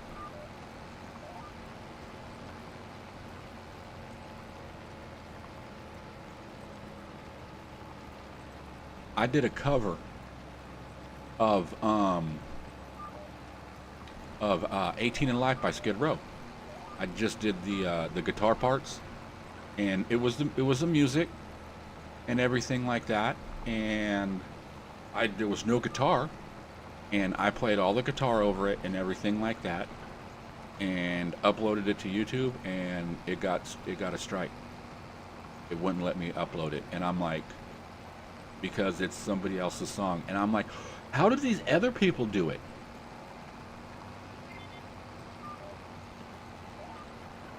You know, because I see people doing, you know, covers of songs and everything like that, and I don't understand how they got away with it and I get striked. I got striked with my own music one time because I have it up on a site called Reverb Nation, and so I downloaded the song off of Reverb Nation and did some, you know, like not remixing, but like remastering, just EQ'd it out a little bit, you know, tried to clean it up a little bit and uploaded it, and they're like, oh no, you can't do that, you got a strike. And then I fought it, and I'm like, this is my own music. I wrote everything, I played everything. I played the guitar, the bass, the drums, everything on this song, and you're giving me a strike for it? I was like, what the hell?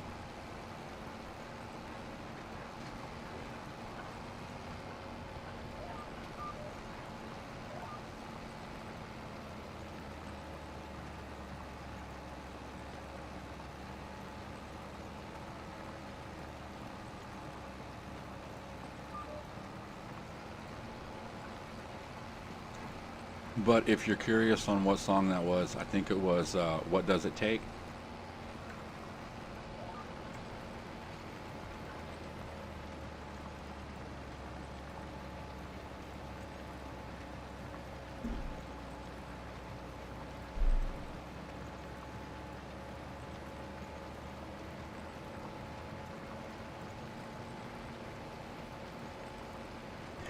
Yeah, but if I was able to use other people's music without getting copyright strikes and everything like that, then yeah, I would do it. I wouldn't do AI music.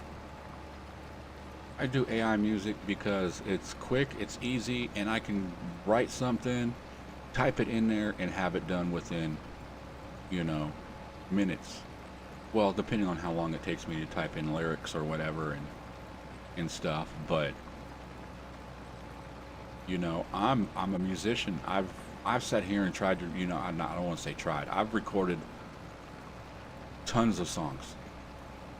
I would say my own. I probably recorded myself probably about 30, maybe 40 songs, original songs of my own.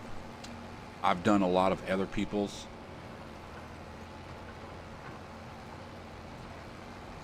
If you're into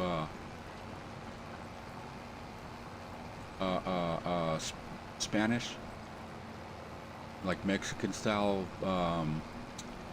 mariachi, that's what the word I'm looking for. There's a guy out there named Jorge Rodriguez.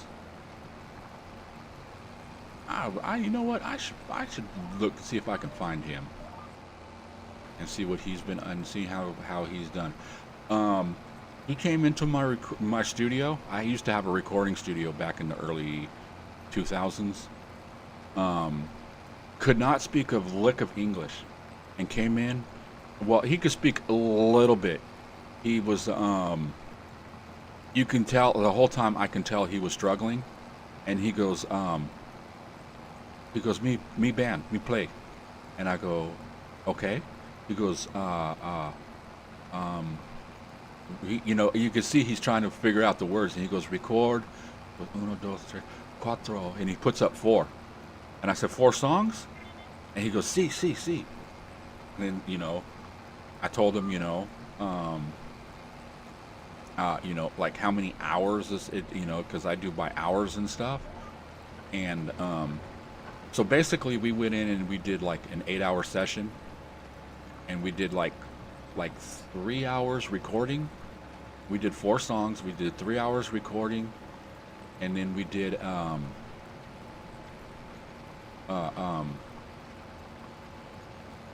hours, or 7 or 8 hours. I think it was 8. I think we did do 8 hours. Maybe it was 7. Anyways, we did 3 hours recording. The rest of the time we did mixing, and yeah, I did the album for him, and you know, the whole time he was just like, gracias, gracias, thank you, gracias. He came back to my studio like 6 months later, something like that, and he's telling me, look, and he shows me this envelope, right? And he's coming in and he's excited, and he still can't speak much English, but he's like, look, and he goes, I show you, and he pulls out a contract out of the envelope and shows me this contract, and it's a 4-record deal to a major label. It was like a Latino's a label, but it was like an off-brand, or not an off-brand, like a sister to like a major label and stuff. And he's like, he goes, I wanted to show you and sign in front of you. I was like, that's cool. I was happy for the guy. You know, he came into my studio, recorded an album, or recorded a demo, and sent that demo off, and that got him signed.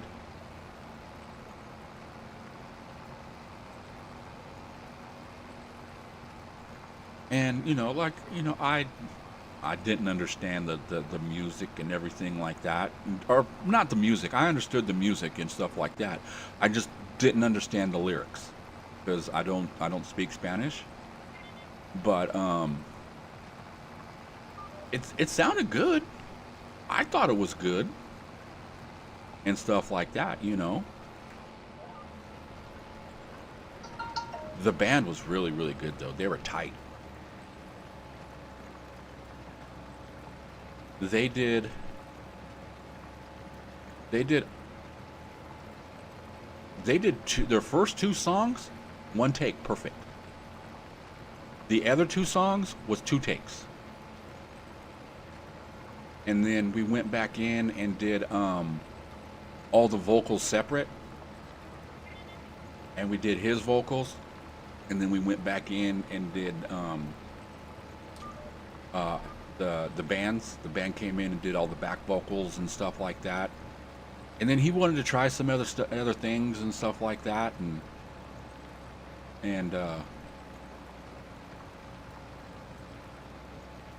you know, and it was cool because when they actually came in and recorded, one of the guys did speak a little bit of English, but not much, but better than Jorge.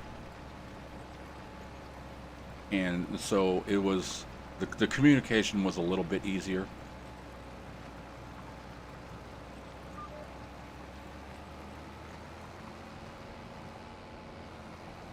Because he was telling me he wanted to do something, and was like showing me too, and I was like,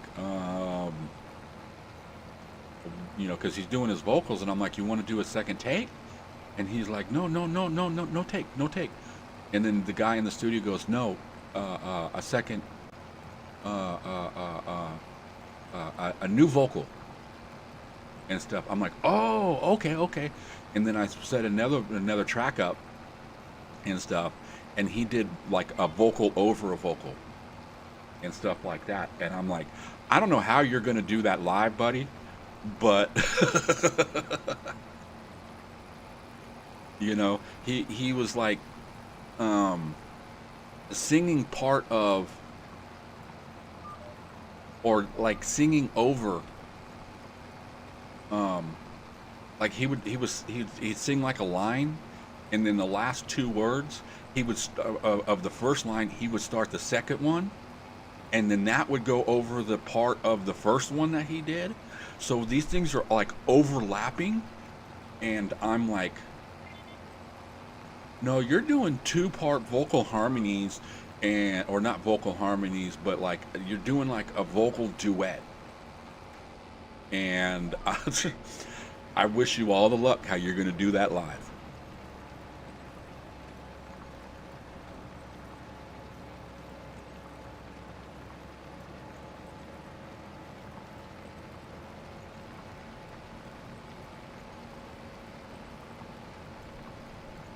But, you know, it sounded good. I liked the way that he did it and everything like that. But I was, like I said, I like to see how he's going to do that live.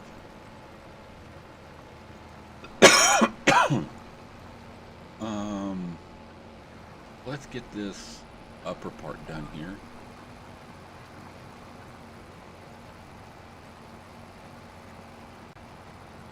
Oh, dang, we already over 2 hours in? Ooh, cool, we still got about another hour. And then we're gonna go play a rat and make some food.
Oh, crap.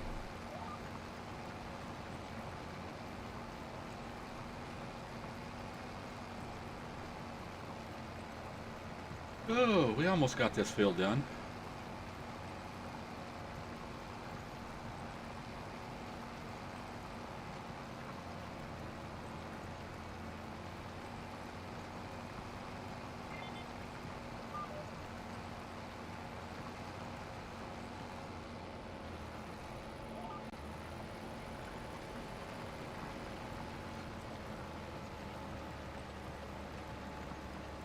Yeah, I think when we finish this field, we'll call it a month. We'll go into next month and stuff.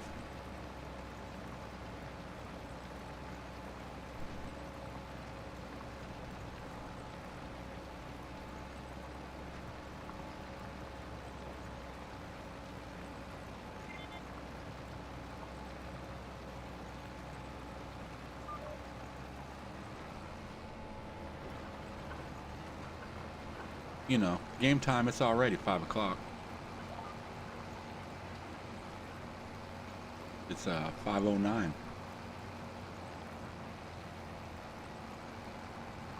But on farmer time, that's second 5 o'clock. That's second lunch. Okay, we finish that contract up. Complete that, make some more money. Yeah, we almost got 50 grand. Okay, we'll just sleep right here. We're gonna lay down in this field, take a nap. We always got our backpack and sleeping bag with us, so.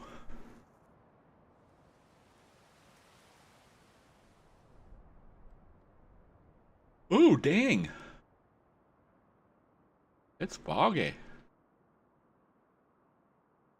It's spooky. I'm scared. I'm scared.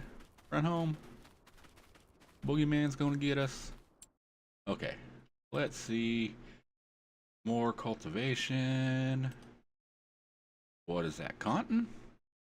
You know, I don't like doing cotton unless it's the ones that you can self-unload, because you always end up with that little bit left in there. Oh, let's see. Is there any more? Not doing that with that tractor. What do we got?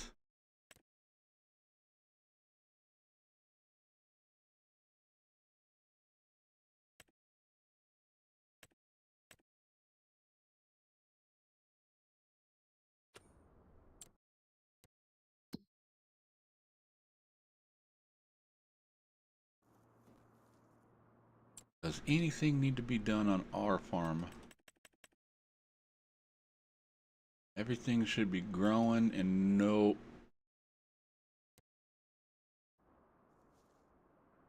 this still got one more month before we can cut grass. Speaking of, how is our cows doing?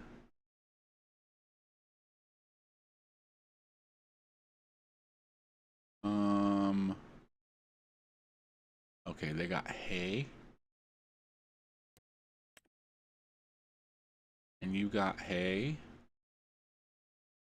And how do I got...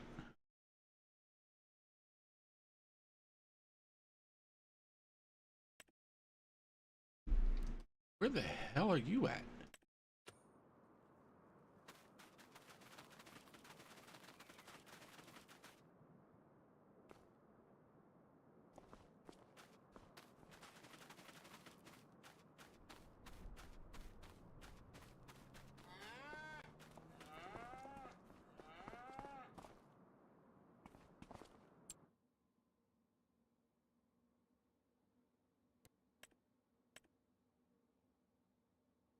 Okay, this is the milking barn.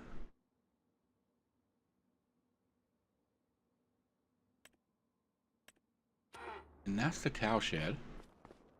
And it's telling me I only got one.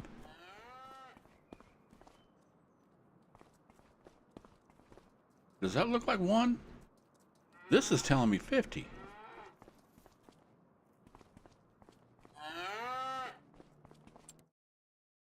Or am I seeing something wrong here? Oh.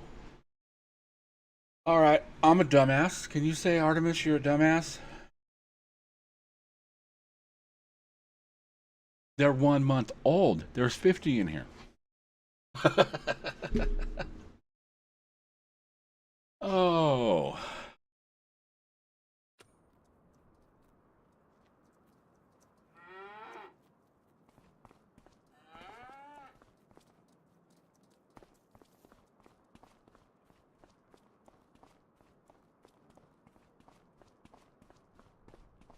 Okay, now how are they doing on food again?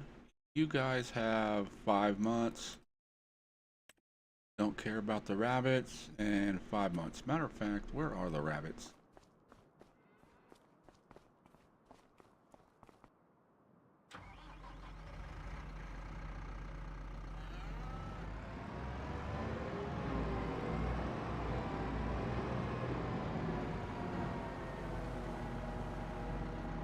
Man, this is crazy. It's 8 o'clock in the morning, October, and it is friggin' dark.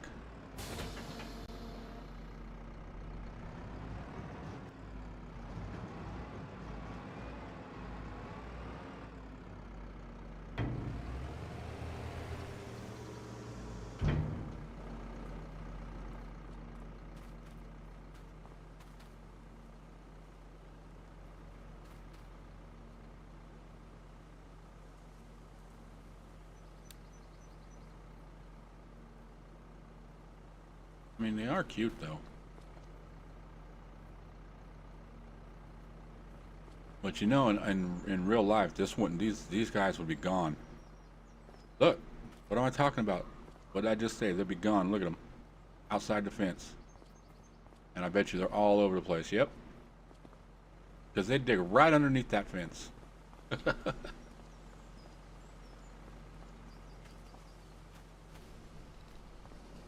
I ain't even used this. What is this? Just a regular? Yep. Okay. Now, to be honest, what I'm wanting to do is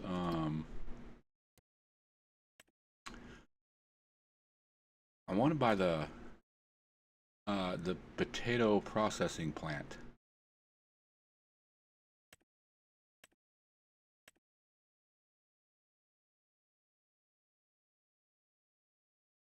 So we're going to need to buy this and the oil processing.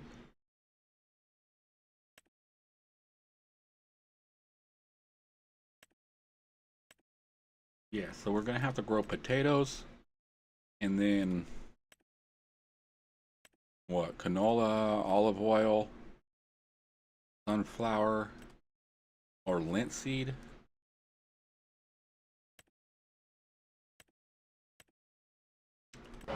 Now the question is, that's 36,000 for the potatoes, and the oil is 24, so 36 and 24 is 600. So what we're looking at, 600,000.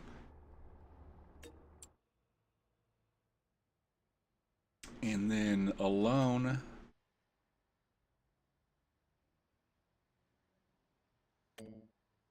we can do almost 800,000.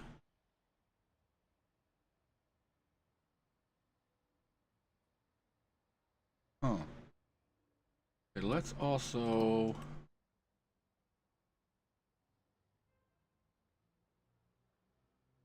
Oh, I still got a bunch of stuff that I can sell.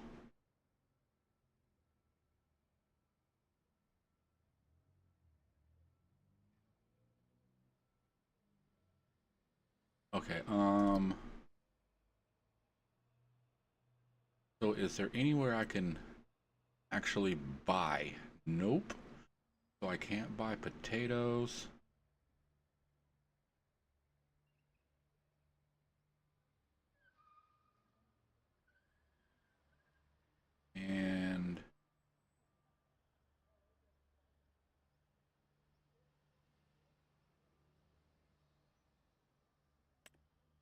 And I can't buy canola oil.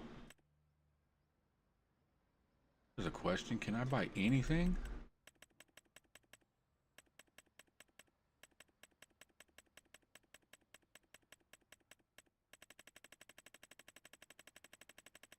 So there's no buy station on this map whatsoever.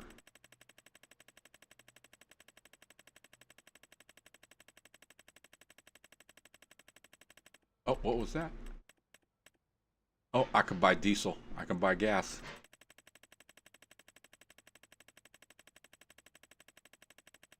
Yeah. So there is no buy point whatsoever on this map.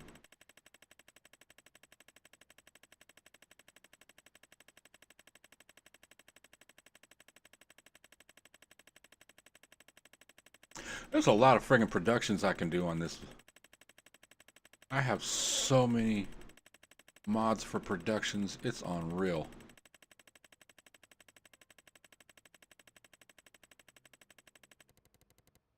Yeah. Some stuff don't even have sell points.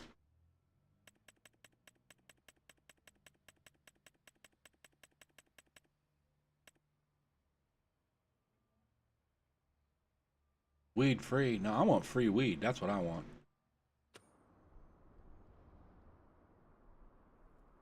Okay. So maybe...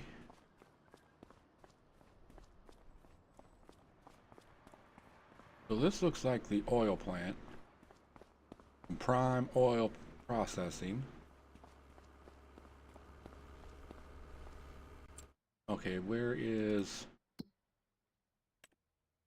the potato?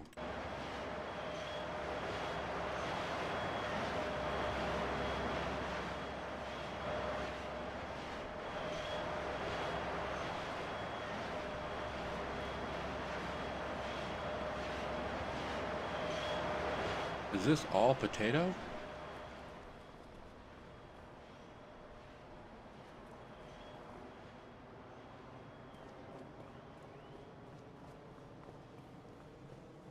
No, this has to be the grain mill or something.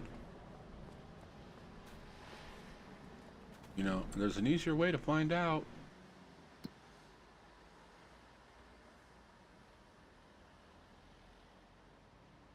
Okay, so I'm here. Yeah, that's the mill. Victor load terminal? I have no idea. Okay, so the potatoes there, and I think this is the oil. Yeah, so that's cool. They're right down the street from each other. But the question is,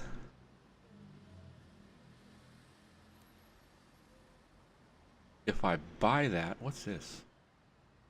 Oh.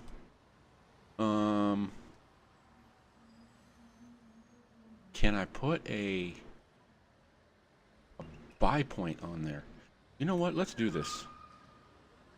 Let's do this. We're going to max out our loan. And we're going to do a 5-year loan. I mean, could we do...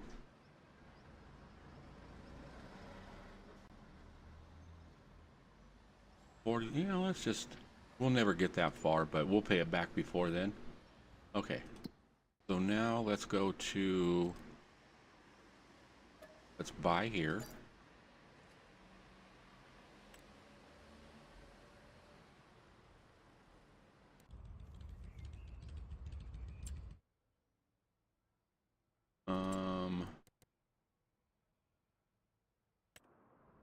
Let's do, what would it be under containers? Yeah, like a buy station is what I'm looking for, but I want something that's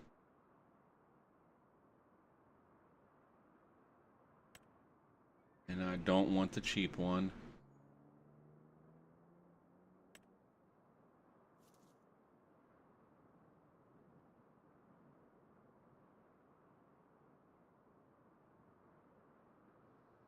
Okay, let's just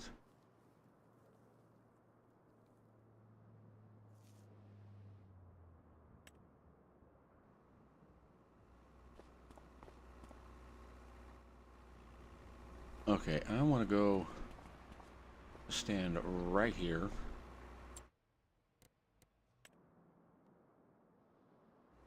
Okay, I'm in the right spot.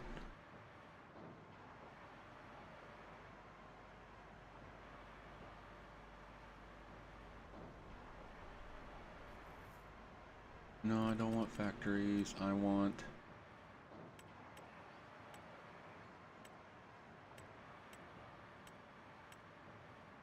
containers.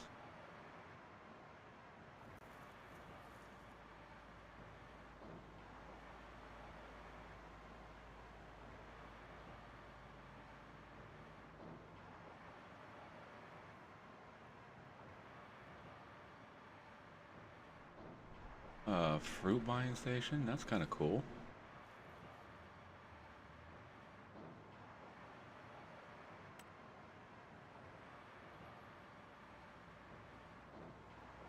Yes, this is the one I was looking for.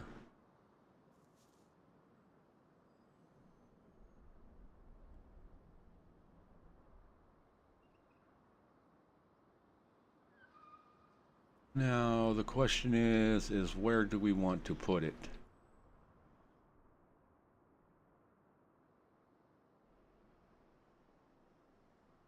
Like right here in the middle? Maybe up on the side?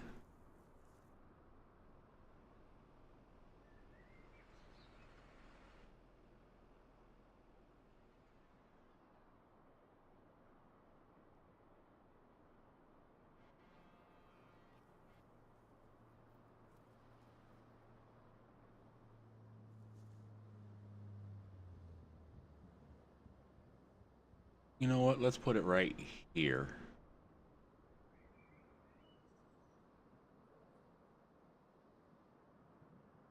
Ah, dang, man. This thing sells everything.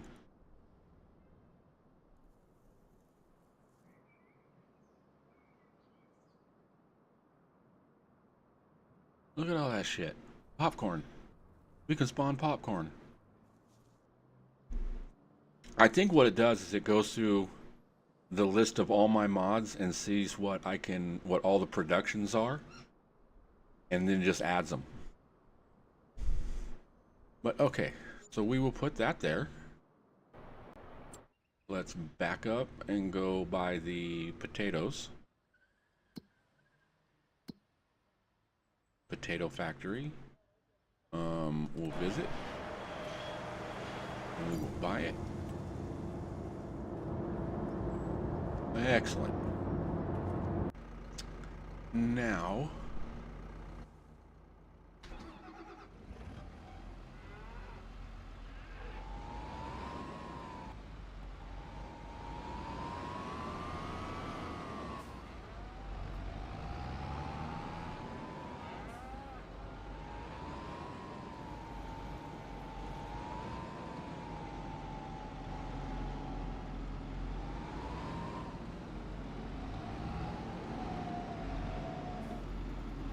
we're going to get started on our productions.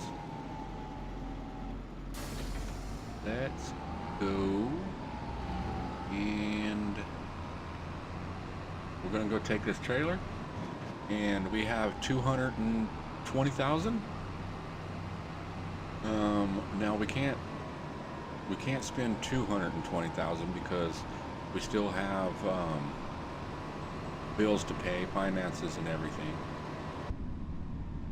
But we're probably going to go spend about, I don't know, maybe 50 grand in potatoes, and I can't see shit. Oh my God.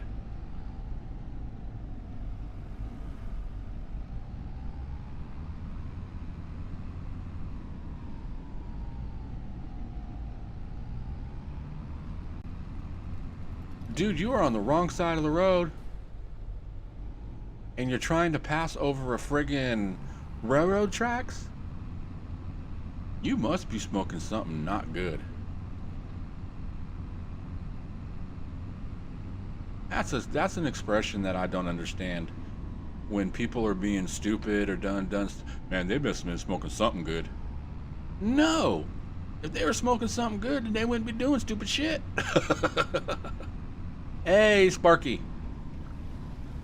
How you doing? Welcome in. Okay, let's come in right here.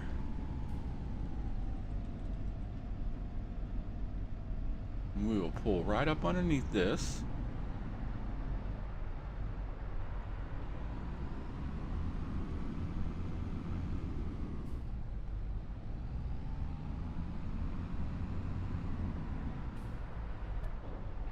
Okay, let's first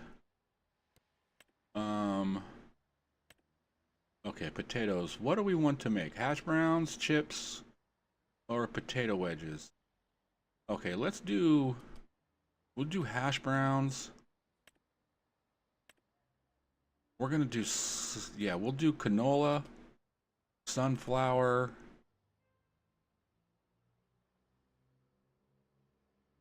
Yeah, let's start off with canola first.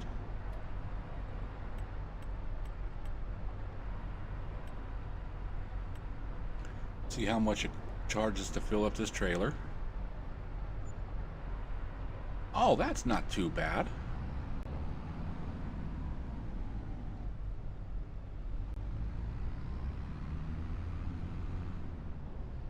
That's not that bad at all.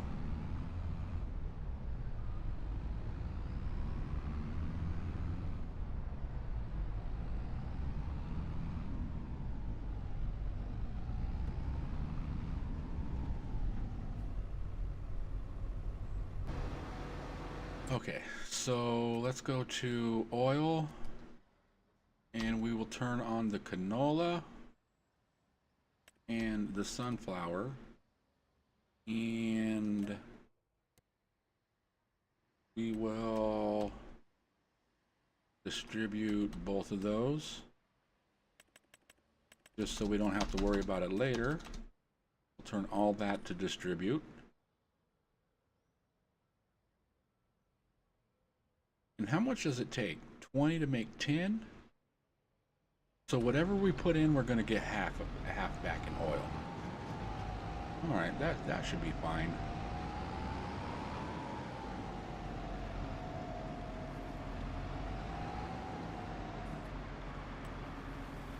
Let's throw one more load in.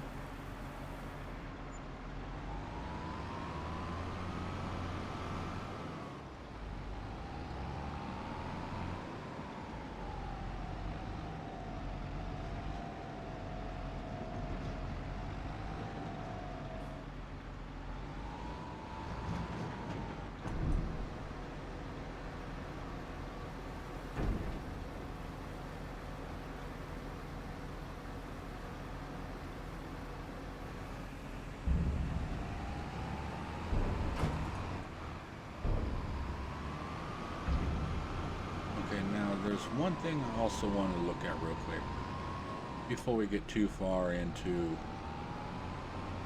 doing it this way. I want to look at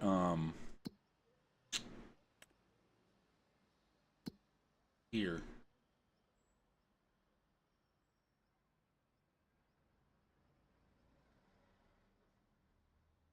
Okay, canola.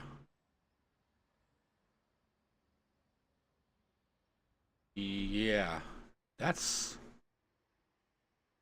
sounds way too cheap, or buying way cheap. Because look, this is what's funny about some of these mods. I can buy it for $240, and I could turn around and go sell it for $649 somewhere, and that's what, over a $400 profit anywhere that I go. Anywhere from 408 to 427.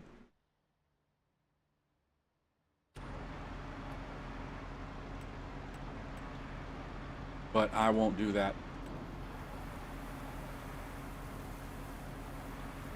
I find that cheating.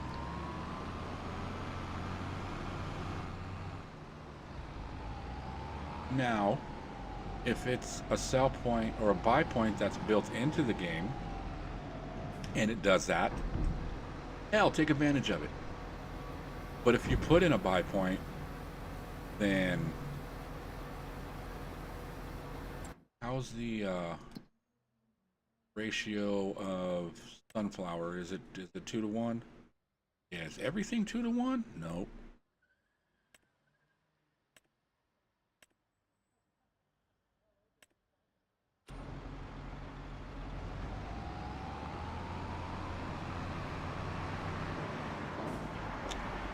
Okay, so those are in there. And did I put 2? No, I put 1 sunflower. That's fine.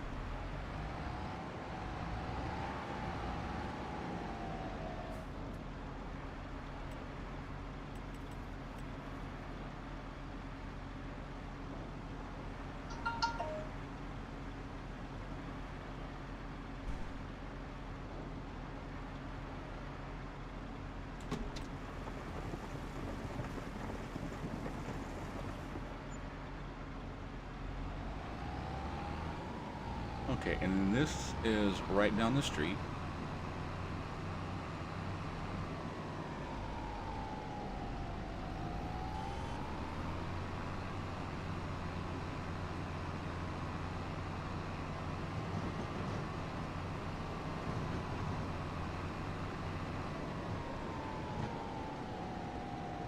Now, I do believe this is my dump.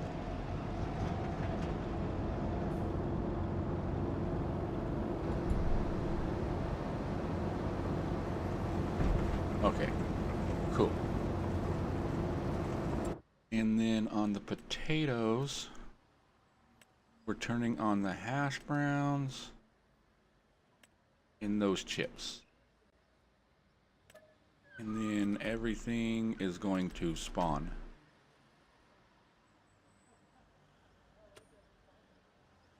Yeah.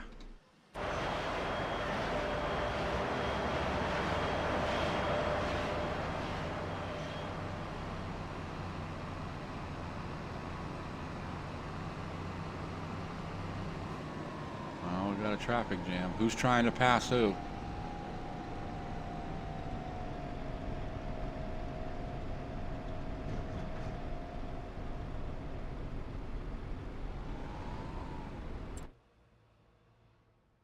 That's fine. We got a quick fix here. We just do that.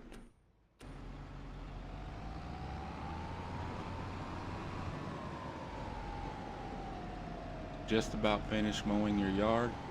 Oh, is that what you've been doing? Outside mow? You know, I need to do that too. I still got like, I got weed eating to do, but I can't do it anymore. I've gone to the doctor and I've talked to the doctor and stuff. It's the nerves in my forearms. If I go out there and I run a weed eater for 2 minutes, just 2 minutes and stuff, like I can pick it up and start it and do the brum, brum, brum, brum, brum, and get it going for my kid and stuff, but he's just not, you know, he's only 12 and that's a big old, I got a big weed eater. And he just can't handle it, and the electric one, it died on us, so I just got to go get a new electric one. But the thing about the electric ones is I buy them and they last for about 2-3 years, but the batteries stay good. The batteries, I got like 4 batteries for a Craftsman electric mower, so I just charge all the batteries up over the week, and then on the weekend I can just go out there and I'm able to do my whole yard with an electric, or my kid can do it. But it was funny the first time I showed him how to use it and stuff. Yeah, well, it's like I said, 2 minutes and my forearms are just in severe pain. I'm talking it's almost, I don't want to say tear-jerking pain, but close. Let's put some more sunflower in there. Get to the DeWalt weed eater. Well, I got a little electric Craftsman, and I can use that. That one doesn't bother me. It's the big gas-powered ones because of the vibrations. And even mowing the yard, it'll I can do like half my yard, and then I start feeling it in my forearms. And like I said, 2 minutes on a weed eater, and I'm in pain for a good 3, 4, 5 hours. And then I'll just take like extra strength Tylenol or something like that. You know, I'll just take a couple of those, and then like usually I take it. I'll take them every couple of hours, but I usually like twice, and then it's gone. And you know, I do anything and it's fine. But just doing those, it just it freaking kills me, man, and it sucks.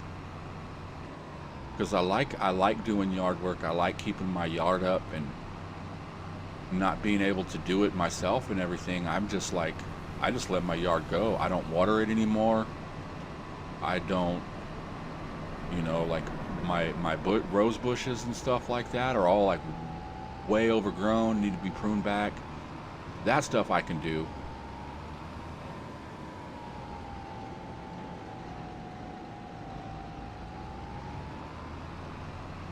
Well, I only get it when I use like the weed eater from the vibrating and stuff like that.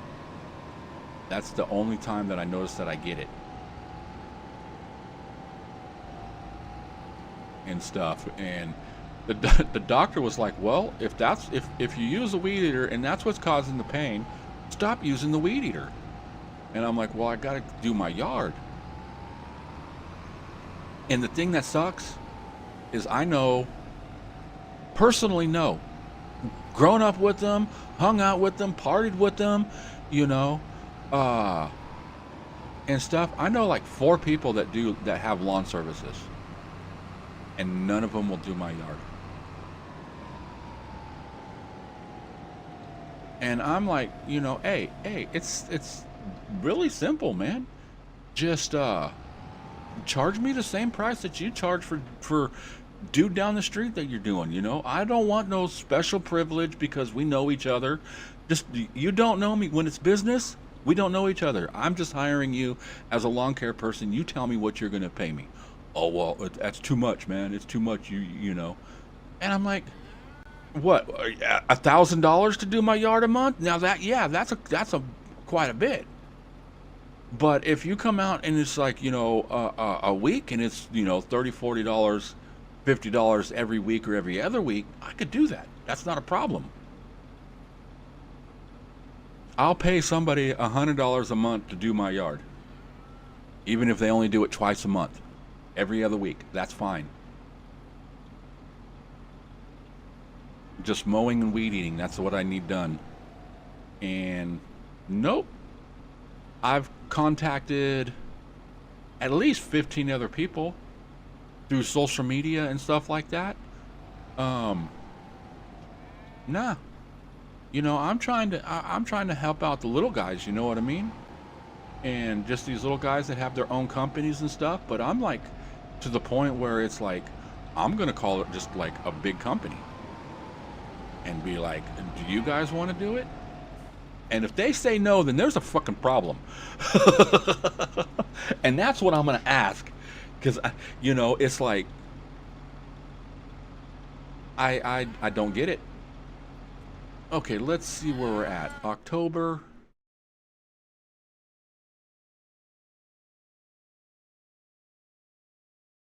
Adulthood is the worst hood that you've ever lived in. Not recommended. Yeah. But you know, here's the thing about it is all the stupid shit that I've done from being a kid to young adult and stuff. I'm honestly surprised that I'm not in more pain and stuff, especially like my knees and my back. You know what? I'm not taking no more contracts. I'm going to need a trailer.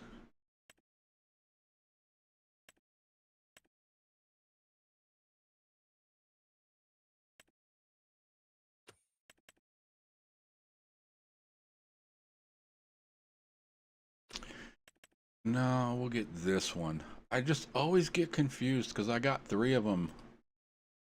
Those 2 and these 2, and I always get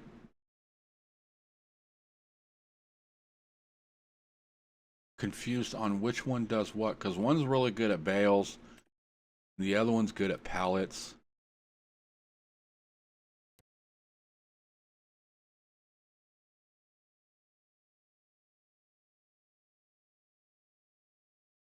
You know what? Let's buy this one and we will deal with it.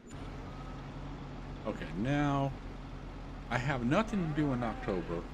I could do contracts, but oh, get out of the tractor. Let's just jump to the next month.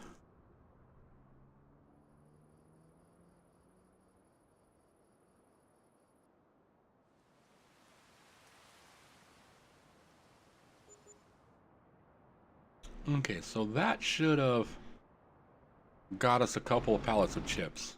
Let's see what we have. Chips. Oh, yeah. We got some potato chips, and we got some hash browns.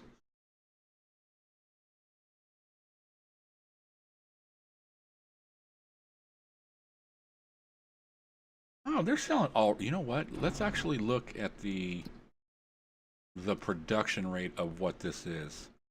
Okay, 105 to make, okay, let's just look at potato to, so that's a a 3 to 10. That's also the same. That's also the same. And that is also the same.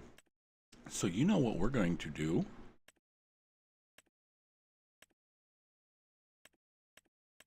And it all pretty much takes the same amount of oil. So oil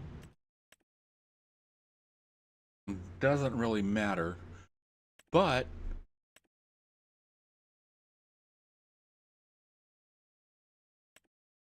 I'm going to run the potato chips till that gets done.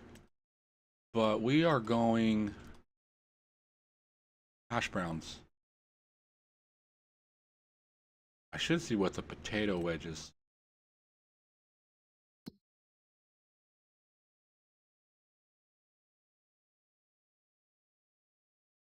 Potato wedges, what do you sell for? 17 to 1706, so you really don't change that much. And then the other ones was potato chips, which is 15. So wedges are more than chips. And hash browns. Hash browns are 18 to 19. So yeah, we're going to go hash browns. We're making more money off of those than anything else. Okay, let's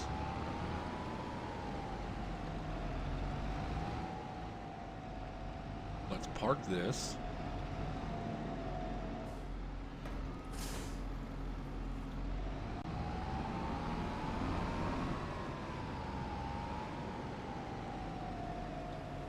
Actually, let's get over to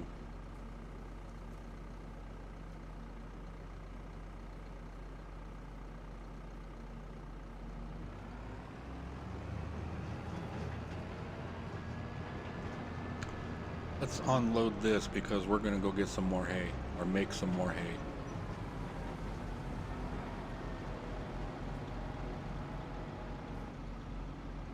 Or is that hay right there? That is hay, huh? Yep.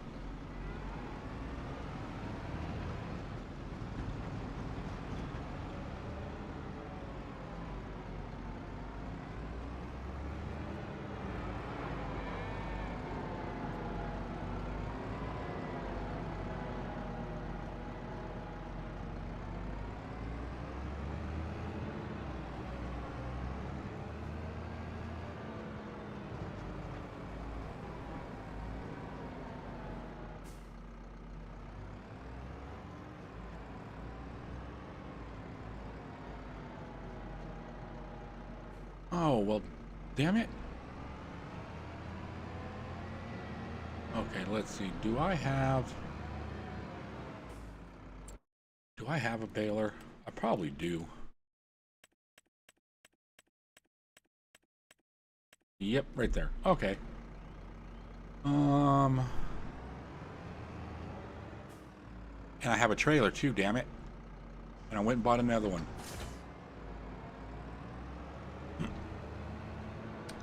And got a trailer right there.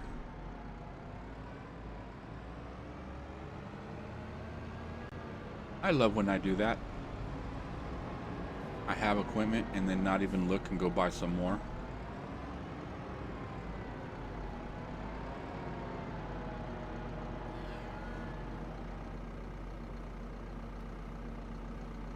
So there's no front attachment, just the rear, it looks like.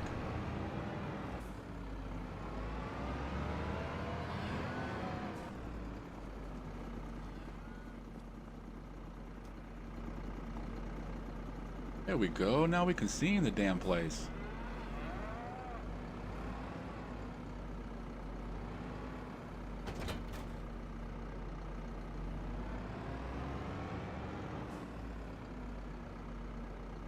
Yeah, it don't look like we have the front attachment.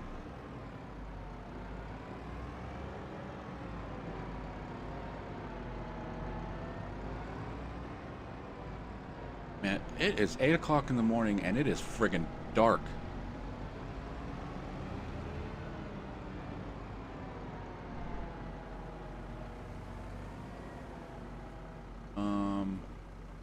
Nope, I'm in the wrong field. Can I go this way? Nope. I bet you I can fit right between them.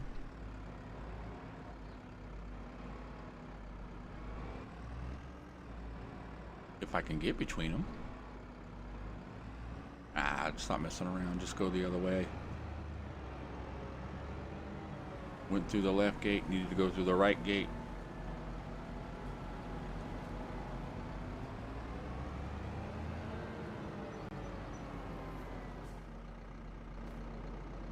Why does this grass look funny?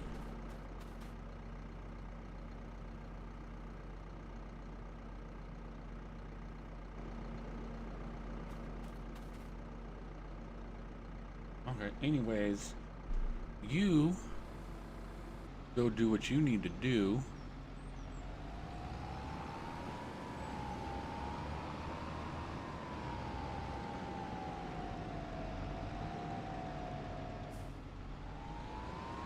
You know what, I'm just gonna grab this one.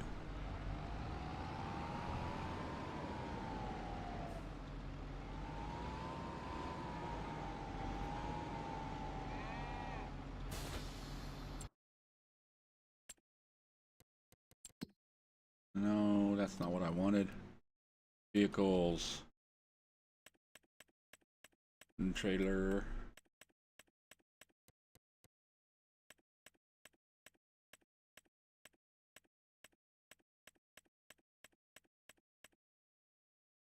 Okay. This is the one I need to sell. So there was a waste of $3,000.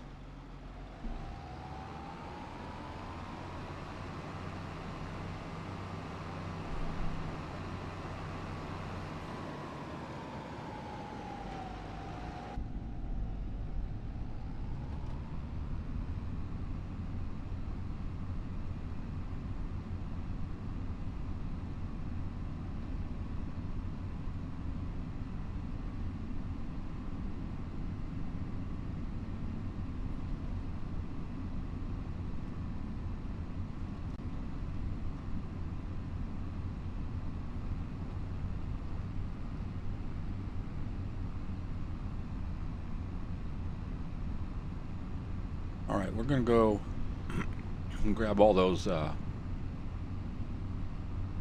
pallets and stuff and go sell them and make some money. Now the question is, oh, dude.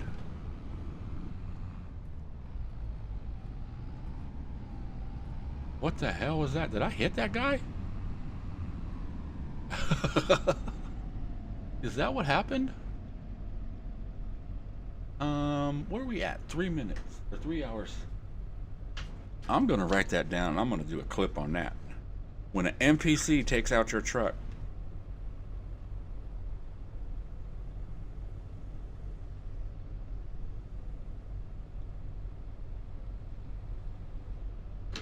Yeah, that'll be a new short tomorrow.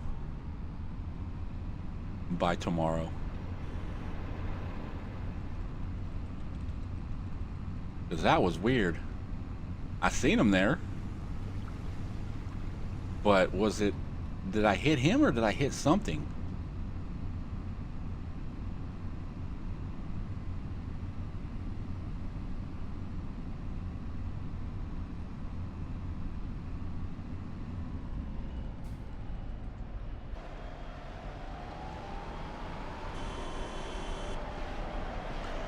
Dude.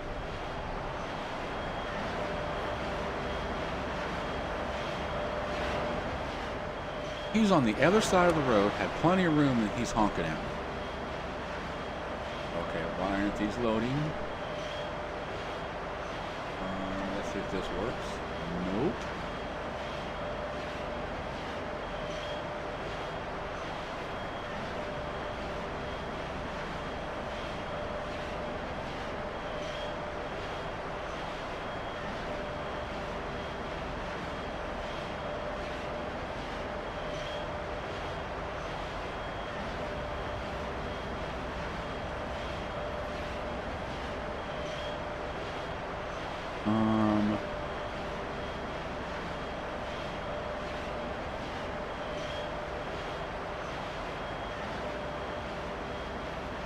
the hell is going on? Why can't I?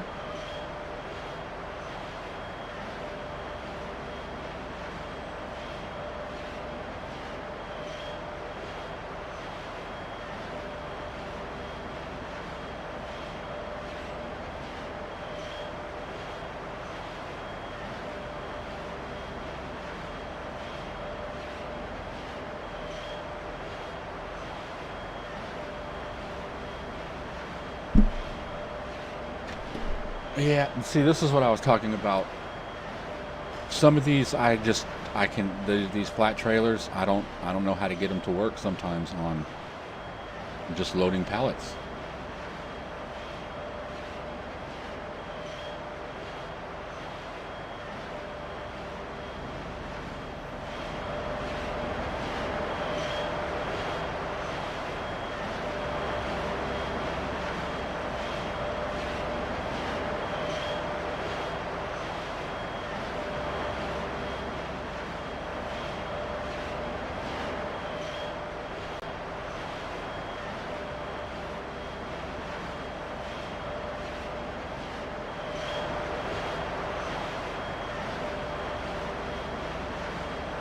Golden brown hash browns. Can I strap them? You're not even going to let me strap them?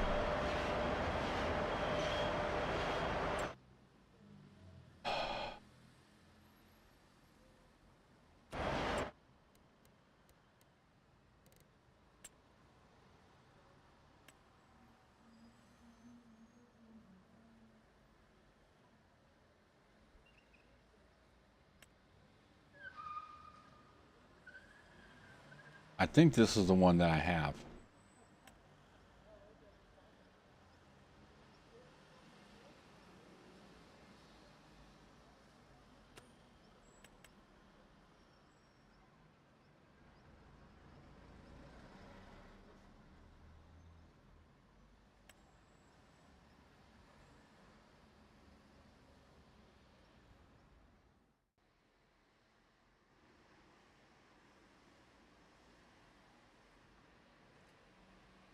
Now, I don't want to buy this and it not load it. And I'm just seeing this looks like a bunch of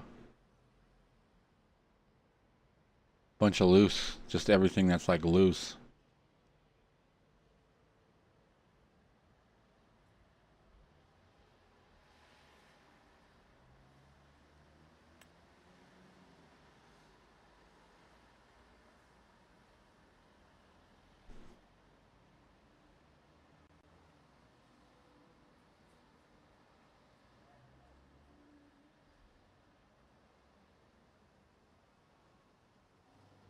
And that's the same damn thing.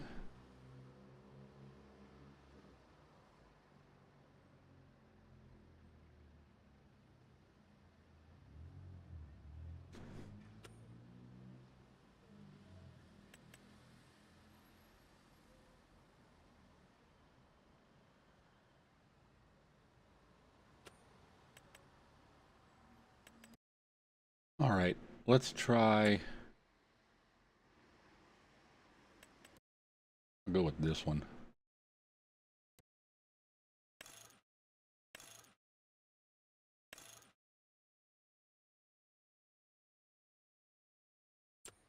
See, I just feel like a lot of this is just for bales. All right, let me try this one.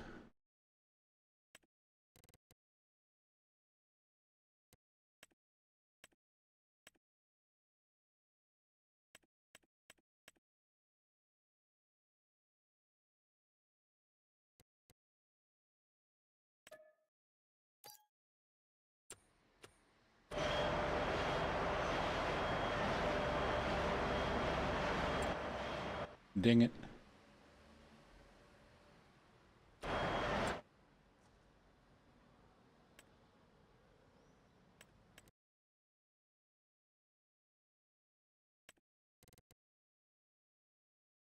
Enable standard. Okay.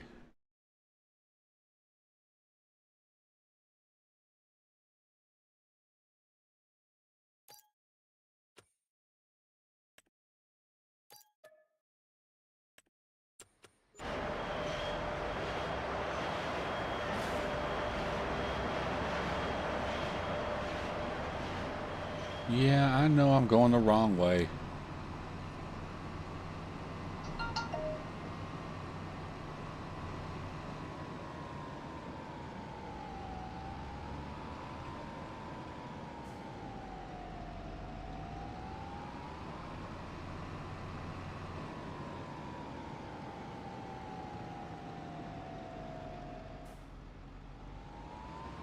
All right, let's hope this one works.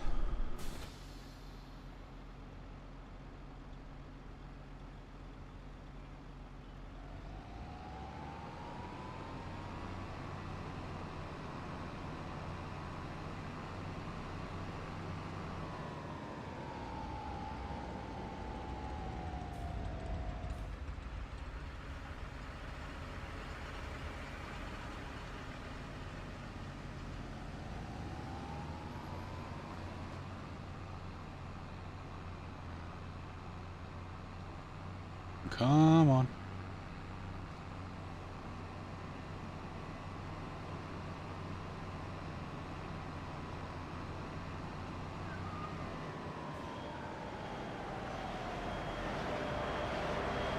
Hey, look at there.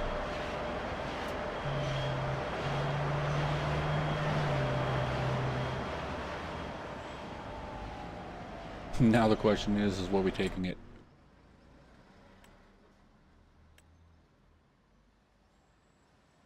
All right, the farm shop. Let's tag the place.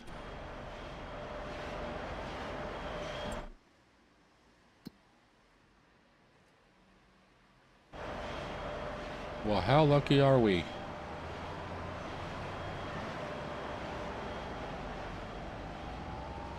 It's right across the street from our house.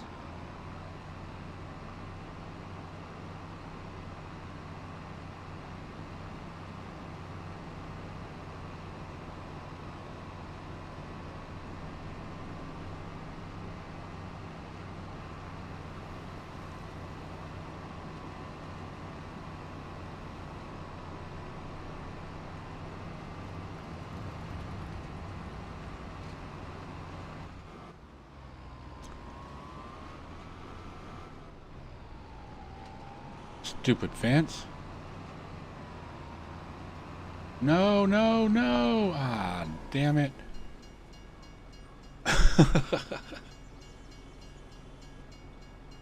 All right. While we're waiting for the train to go by, I'm going to go grab me a drink. I'll be right back.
Did it just now come up? Or was I just seeing weird stuff? My luck, there's probably 2 trains that came by, huh? Okay. Let's see how much money we are making off some potato chips and hash browns. Man, I tell you what, hash browns sound good right now.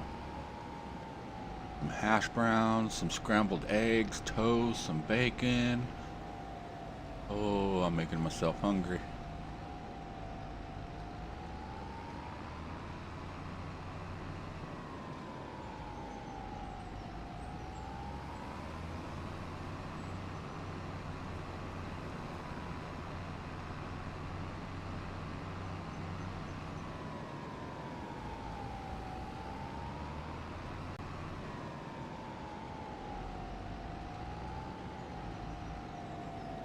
Okay, we are here. But where is... right there.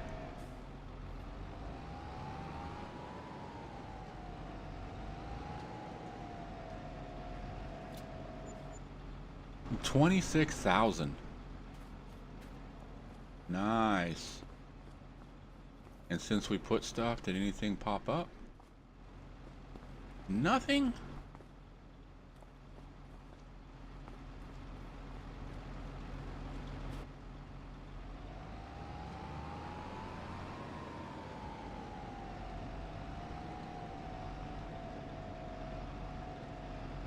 Okay, so let's bring this...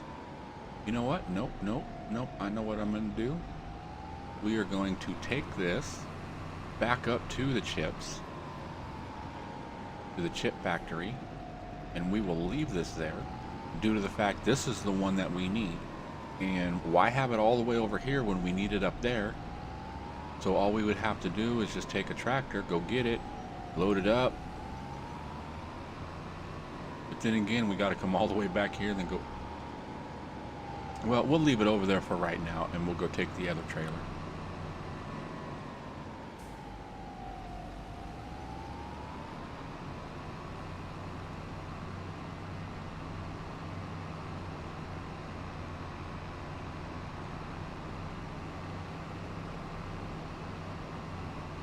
And I'm just curious, is there anyone in chat that lives near this area?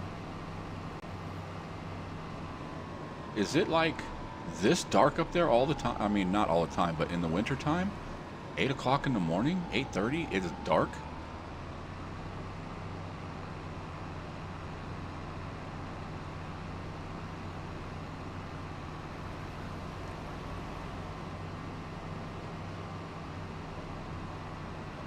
Because here, it don't matter what time of year it is. 8 o'clock, the sun's up.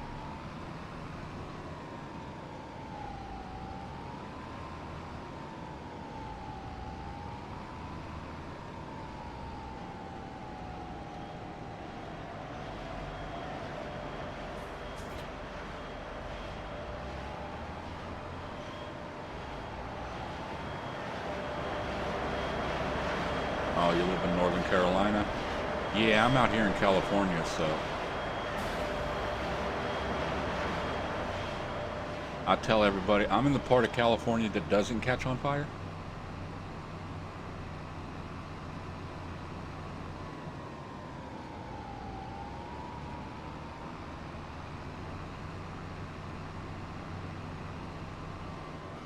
Oh, what the hell was that?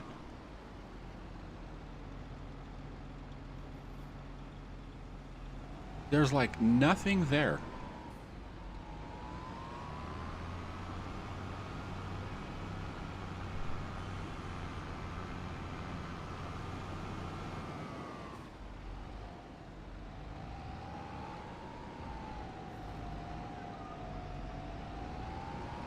Okay, that was just the curb that I hit. Where? I'm pretty much central, like around Fresno. I'm south of Fresno.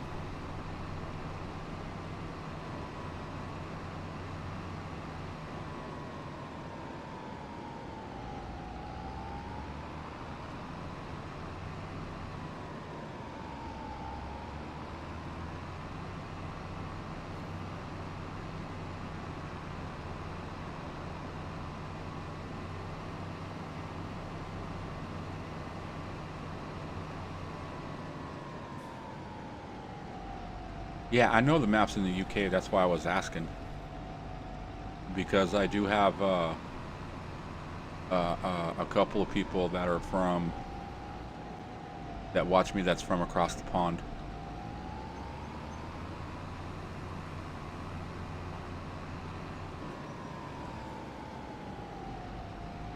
You grew up in Sacramento? Yeah, I pretty much grew up between here and Reno, Nevada. I was born here in Cali, and then like between 2nd and 3rd grade during the summer. Well, it was funny because I remember it. My mom and them said they were going to go on vacation, and they were going to go up to Reno with Grandma and Grandpa and stuff, and we were going to stay with our uncle for a couple of days, and we went and we stayed at my uncle's for the weekend. And the next thing I know, they come back and they're like, yeah, start packing your toys and everything into these boxes. We're moving to Reno. And I'm like, what do you mean we're moving to Reno? They went up there to go gamble and have fun for the weekend and stuff like that. And my grandparents went out and went gambling. My mom and dad went job hunting. And both of them got jobs. And they had to be up there within a couple of days to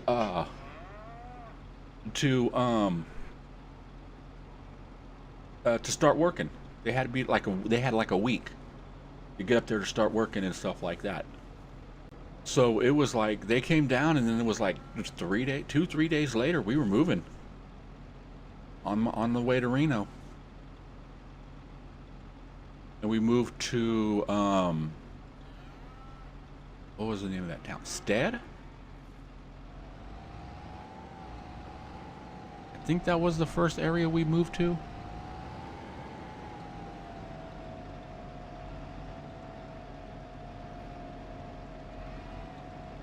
Okay, now we are making hay. So where's my tedder? There's my tedder.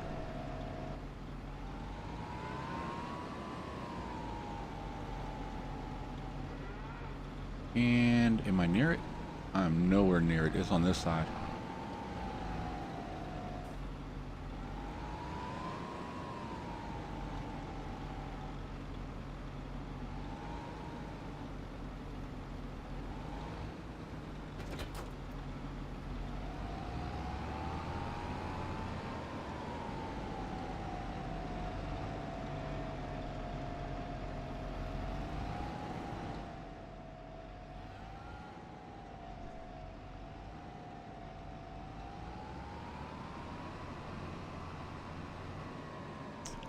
Okay, let's get you out here doing this. And you're done.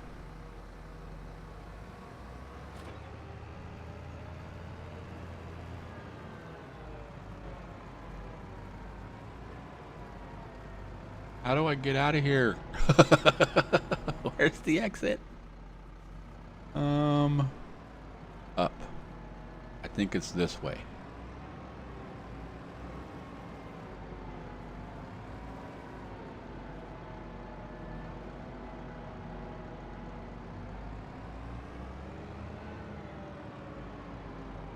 You know, I almost moved to Sacramento one time.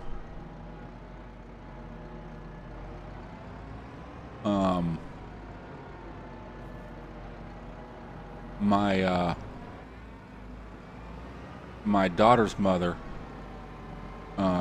she applied for a job, or the job that the job that she had at the time, she was able to, it's like you can work in different places throughout the country and stuff like that. And she applied for a job in Sacramento. And if we would have got that, if she would have got the job, then we would have moved.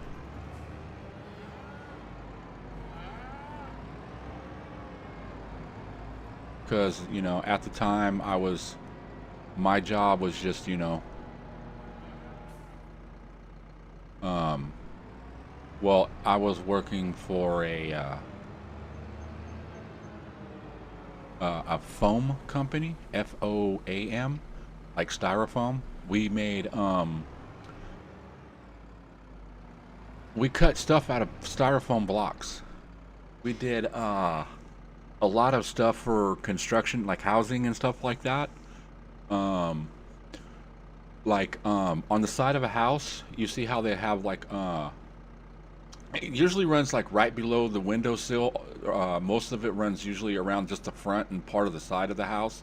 It's like a little trim. Sometimes it's like it looks like a 2x4 or what they call a half round, like an oval and stuff. Well, we used to cut those out of styrofoam, and just the companies would come in and plaster it on the side of the house and stucco over it.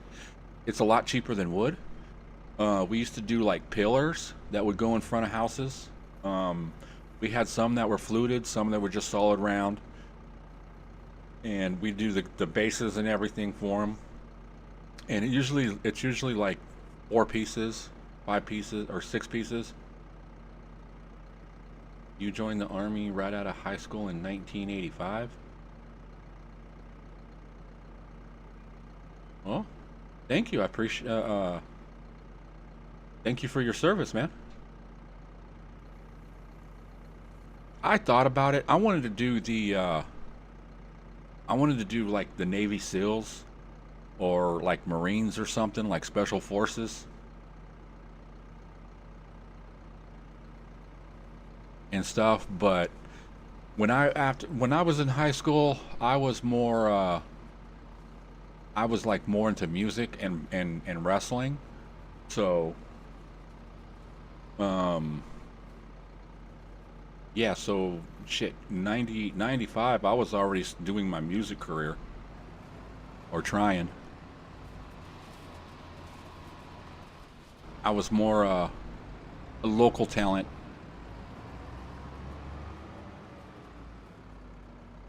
You know what? Let's speed up time here a little bit and get that damn sun up. It's starting to get there. Look at it. You can see that sun creeping up like that. That is so cool. And it's up, but it's still kind of dark. We'll go to 11.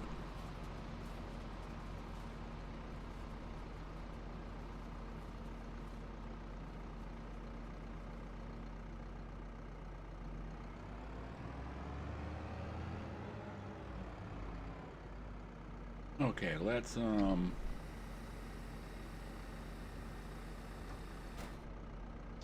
know what? I'm actually thinking it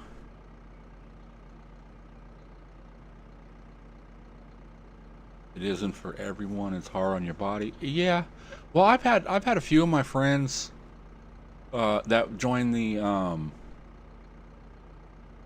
what did he do? Did he go Army?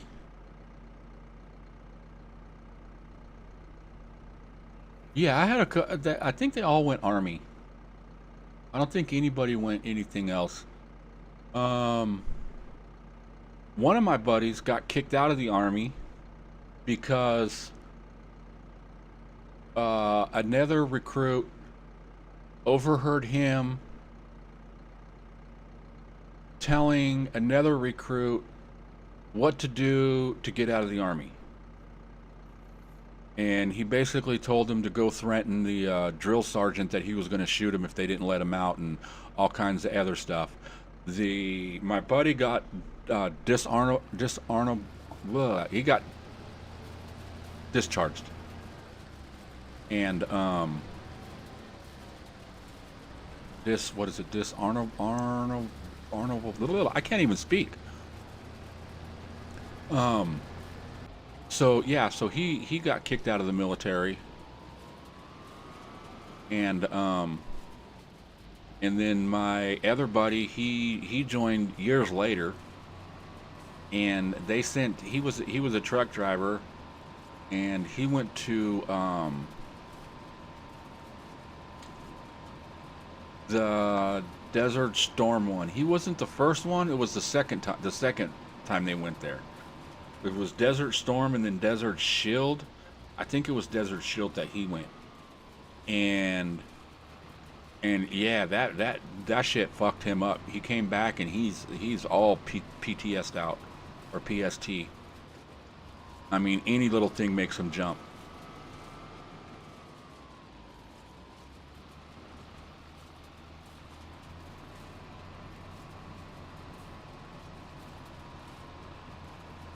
But nah, he got out, and then I don't remember what happened, but he ended up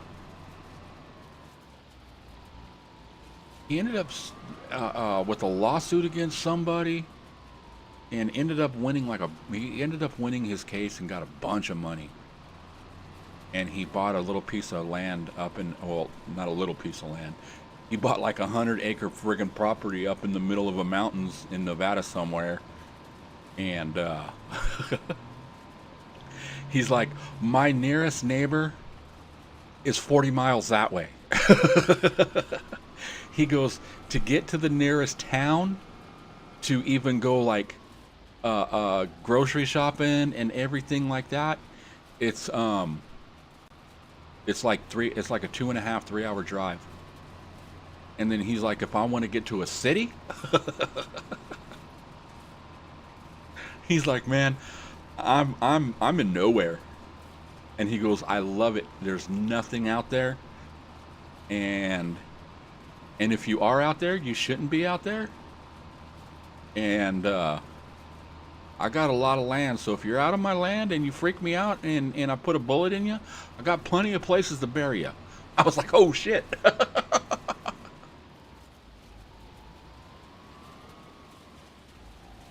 And he goes, I don't see nobody. He goes, once a month I go into town and I go buy all the stuff that I need, and I'm good.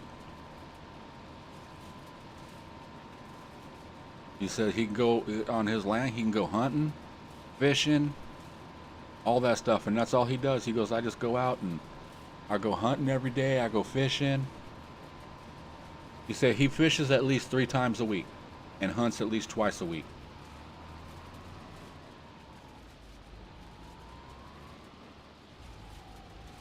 And he says, whatever I catch, you know, something, I'll cook it and stuff like that. He goes, but I'm kind of like off grid. He goes, I do have, you know, solar panels and stuff like that and batteries for power. But he goes, I only got a little fridge, so I can't store a bunch of meat and everything. So he makes jerky. 100 pounds of yeast and some copper line. You talking about doing some moonshining?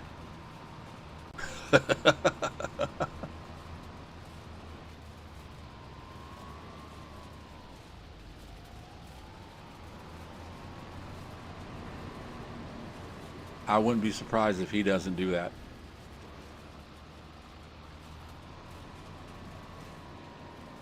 Well, I know when he was living down here, he would brew his own beer. And he would always be like, taste this, this is good. And I'm like, you know what? I have not yet, even to today, I have not yet tasted a beer that was good. Every beer that I have ever tasted has tasted friggin' nasty to me. It's like, I don't understand how people drink that shit. And it's like with coffee. Black coffee? Oh, no. I need a little bit of cream in there, and when they say 1 lump or 2, I'm like 7. Put some sugar in that thing, sweeten it up. Oh, Copperhead Road by Steve Earle. Now, I've probably heard that song. It isn't clicking. I mean, the Copperhead Road, I mean, the name sounds familiar and stuff. You know, like I said, I'm a musician, so when it comes to music, I know, especially like 80s and 90s rock and stuff like that. I used to know everything back in the day. Now it's like, I don't even know any of the new bands that are coming out.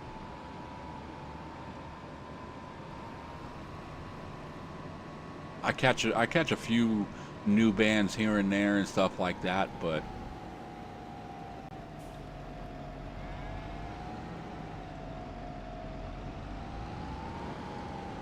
what sucks is usually by the time that I discover a new band, they're already in their 3rd or 4th album. Like, for instance, the band Ghost. I didn't hear them until Today's Music Sucks. Nah, not all of it. There's some good stuff out there. There's still, well, yeah, like the newer bands that are coming out are kind of like eh, but there's a lot of the old guys that are still doing stuff. Like I seen Tesla put out a new song the other day, and I'm like, I thought those guys were dead.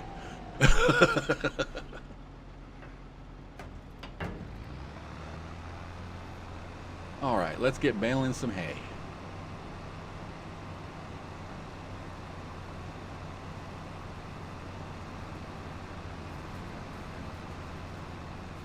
You know, I try to listen to newer stuff and everything like that, but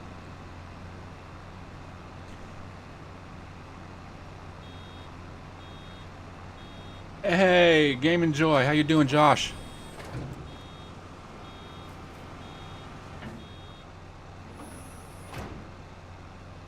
Can't beat AC/DC? Well, AC/DC's good and everything. Oh, let me rephrase that. AC/DC is a great band, a phenomenal band. They're probably, yeah, probably one of the best bands around and stuff. But they're not my favorite. I will listen to them. Don't get me wrong. I will listen to AC/DC. But it to me it seemed like what was it? Blow My Fuse and stuff, and Fly on the Wall. I never really cared for none of those albums. After Back in Black,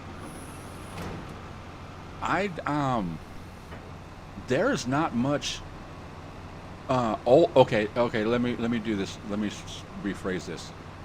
There is not much AC/DC I like with Brian Johnson. I love everything that oh God, what the hell is his name?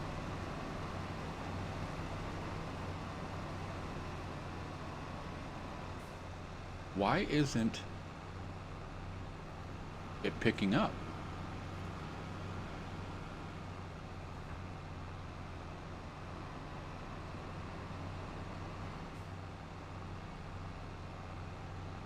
Oh.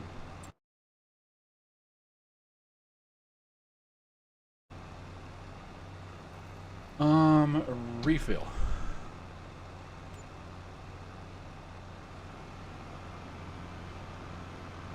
I'm not used to these round ones. I like doing the square ones.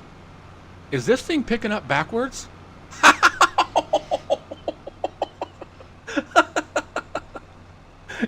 Yeah, I realized I had to refill it. But do you realize that I was just picking that up going backwards? It picked up that whole line. I'm gonna come back and get that one later. But that was funny. Yeah, I'm not used to using these round balers. If I do use balers, it's the usually it's the square ones with the unrealistic balers that do like the times, what is it, 3, 5, and 9 or something like that.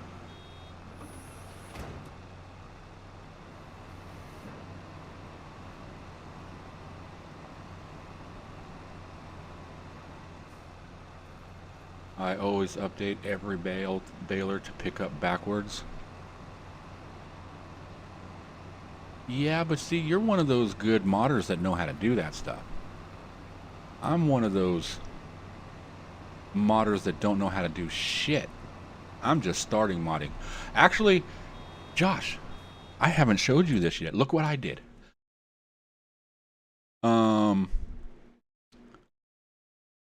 This one. I took this guy's mod and I changed it. And I did this. I put that one on there. And I did this one. And then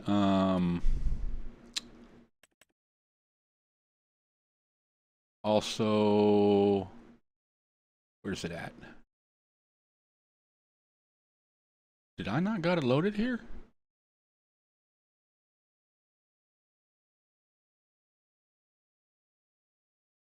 Where's my truck? Is it under cars? It might be here in cars. Yeah, it's in cars. It's right here. I put it on the side of the truck. I put it on the hood of the truck. So this is me dipping my toes into modding. And then I also did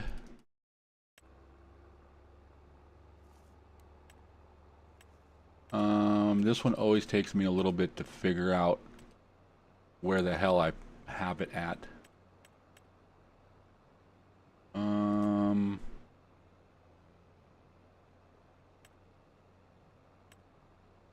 I think it's under others. I wonder if I can just do this.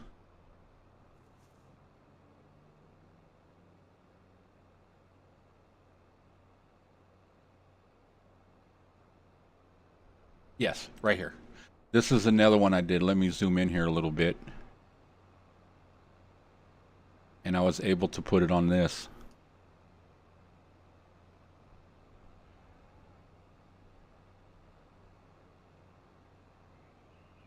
So, you know, I dipped my toe into modding. I tell everybody, you know, since I'm a musician, I compare it to like learning how to play the guitar. I'd learned, somebody showed me how to do a G chord, and now I could play a G chord. It's all I could do. I can only play a G chord, but damn it, I'll play that G chord all day long. Okay, let's get back over here to Balin. But you know, I figure, you know, a logo's a good way to start.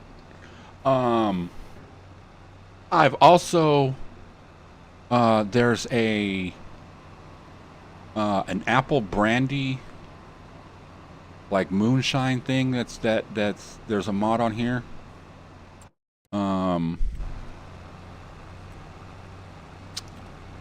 This one, and this one was spawning the pallets, and each pallet was like 9 liters or something like that.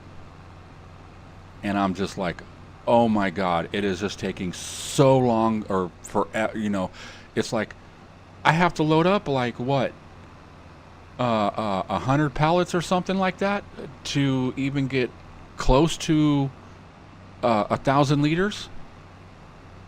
So I went in there and looked at it and figured out where the error was. And I don't know if it was an error on his part, but I made it to where the pallets now spawn and they're 1,000 liters, except I didn't take in the weight.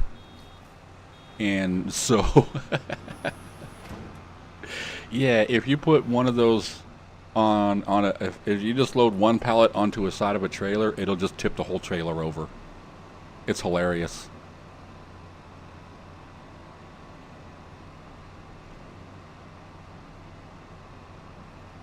But yeah, so I went in there and was able to fix that and stuff. Let's get this guy out of the way. I can go in and I guess you can say I can kind of like edit mods or whatever, like the capacity. Say like a cow pen or something can only hold, say, 10,000 liters of food or whatever. I'll go in and change it and be like, oh no, you ain't holding that much. I'll throw another 0 in there.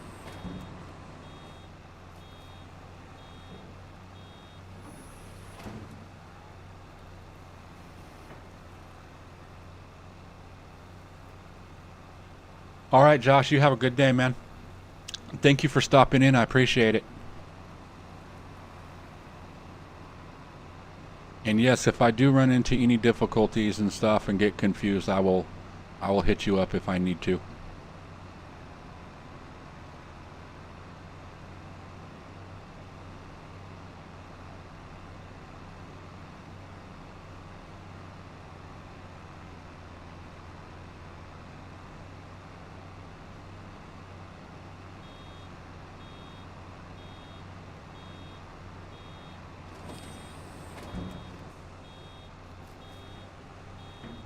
You know what? Have I?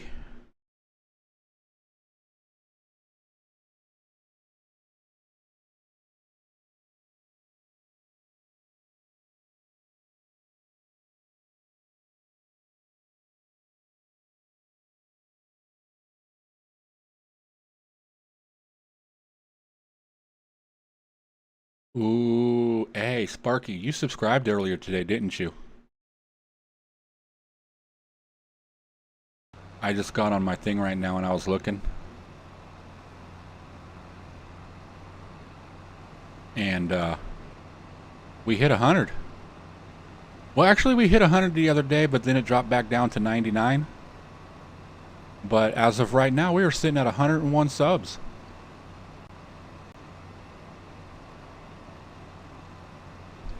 Cool, yeah, because it doesn't pop up sometimes. It didn't tell me that you subbed and everything, so that's why I asked. Because there's a lot of people that have subbed and never showed me. It doesn't give me the little bing or anything. But yeah, you broke the 100 mark for me, my friend. I appreciate you. Thank you.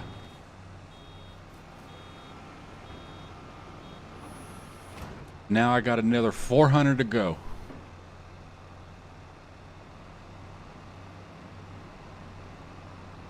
Because when I started, my first goal was 50. You know, if I could hit 50, then that was reasonable. And I hit that within like a couple of months, like 2 months, I think it was. Not even that. And then my next goal was from 50 was 69 because it's 69. And then after that's 100. And then after 100 it is 500 because then I will be the 500 mark is like my big goal that I want to hit. Because 500 I get to start doing my own emotes. I can do raids on people, and then you know, and then a lot of people go, oh, 1,000 after that, because then I can start doing monetized and everything like that. I'm not worried about monetizing money and everything like that. I'm not here for money. I'm here just to play and have fun and hang out and talk to people. And but you know, hey, the money will be nice. Don't get me wrong, the money would be nice, but it's not important. So the 1,000 mark isn't a goal for me. So from the 500, it's going from 500 to 1 million. Everything in between doesn't matter. Well, no, I can't say that, because we will have to give a congratulations to somebody at 420. You know, whoever hits the 421, they'll get a shout out. Then the 500, and then it's the million.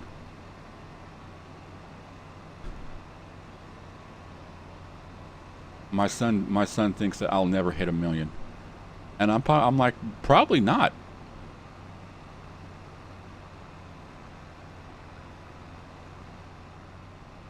You know, but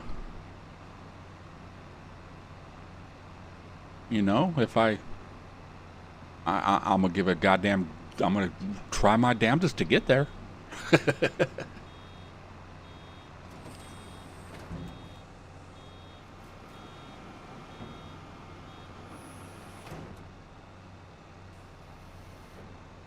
Nah, I can see my channel probably maybe 20, 30,000 people, something like that, but I don't really see it getting any bigger than that.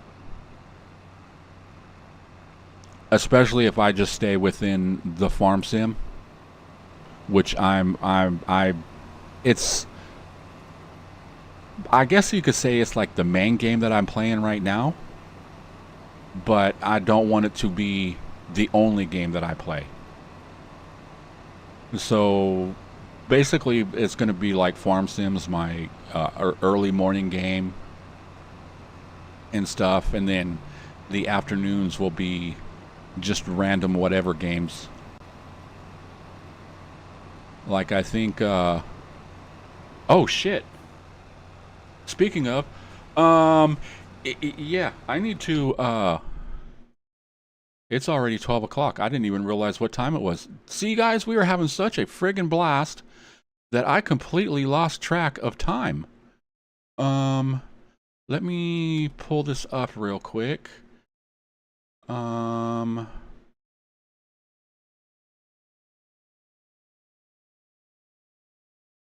Let's copy that, and I'm gonna put this in the chat.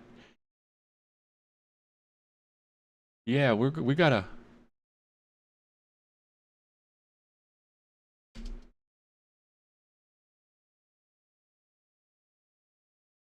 Okay, I'll throw that up there a couple of times. But yeah, I got another stream that I gotta get to. So if you guys want, click there, come over and join me. I will be there in a couple of minutes. I am going to end this stream here and jump over to restaurant.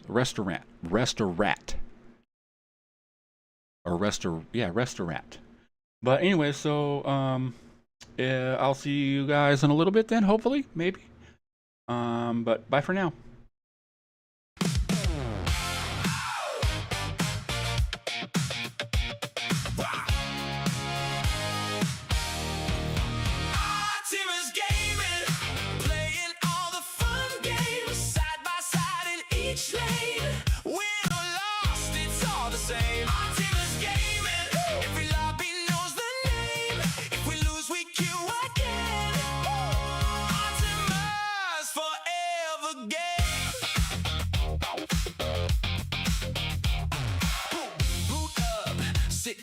Same old screen, new town. Click in, countdown. Friends in chat just clown. Yeah, new match, same name. Little bit cracked at every game. Win or lose, it plays the same. We're just here to light that flame. Artemis gaming, playing all the fun games, laughing till the night fades. We don't even want fame. No, Artemis gaming.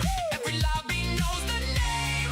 If we lose, we queue again. Press start, we're back in game. One shot, big clutch, heart rate spiked, it's way too much. Bad ping, good luck, still we're screaming, this is nuts. Clips roll, rewind, one more try, we don't mind.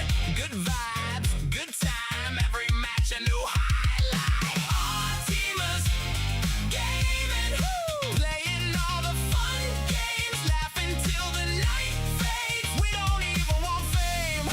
Our teamers gaming, every lobby knows the name. If we lose, we queue again. Press start, we're back in frame.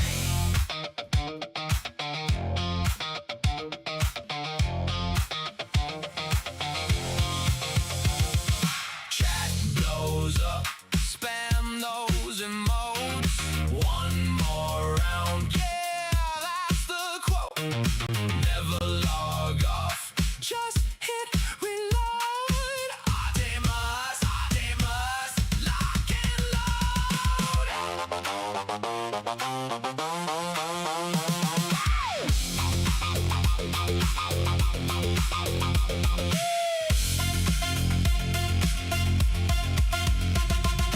Artemis gaming, playing all the fun games, side by side in each lane. Win or lost, it's all the same. Artemis gaming, every lobby knows the name. If we lose, we queue again. Artemis forever game.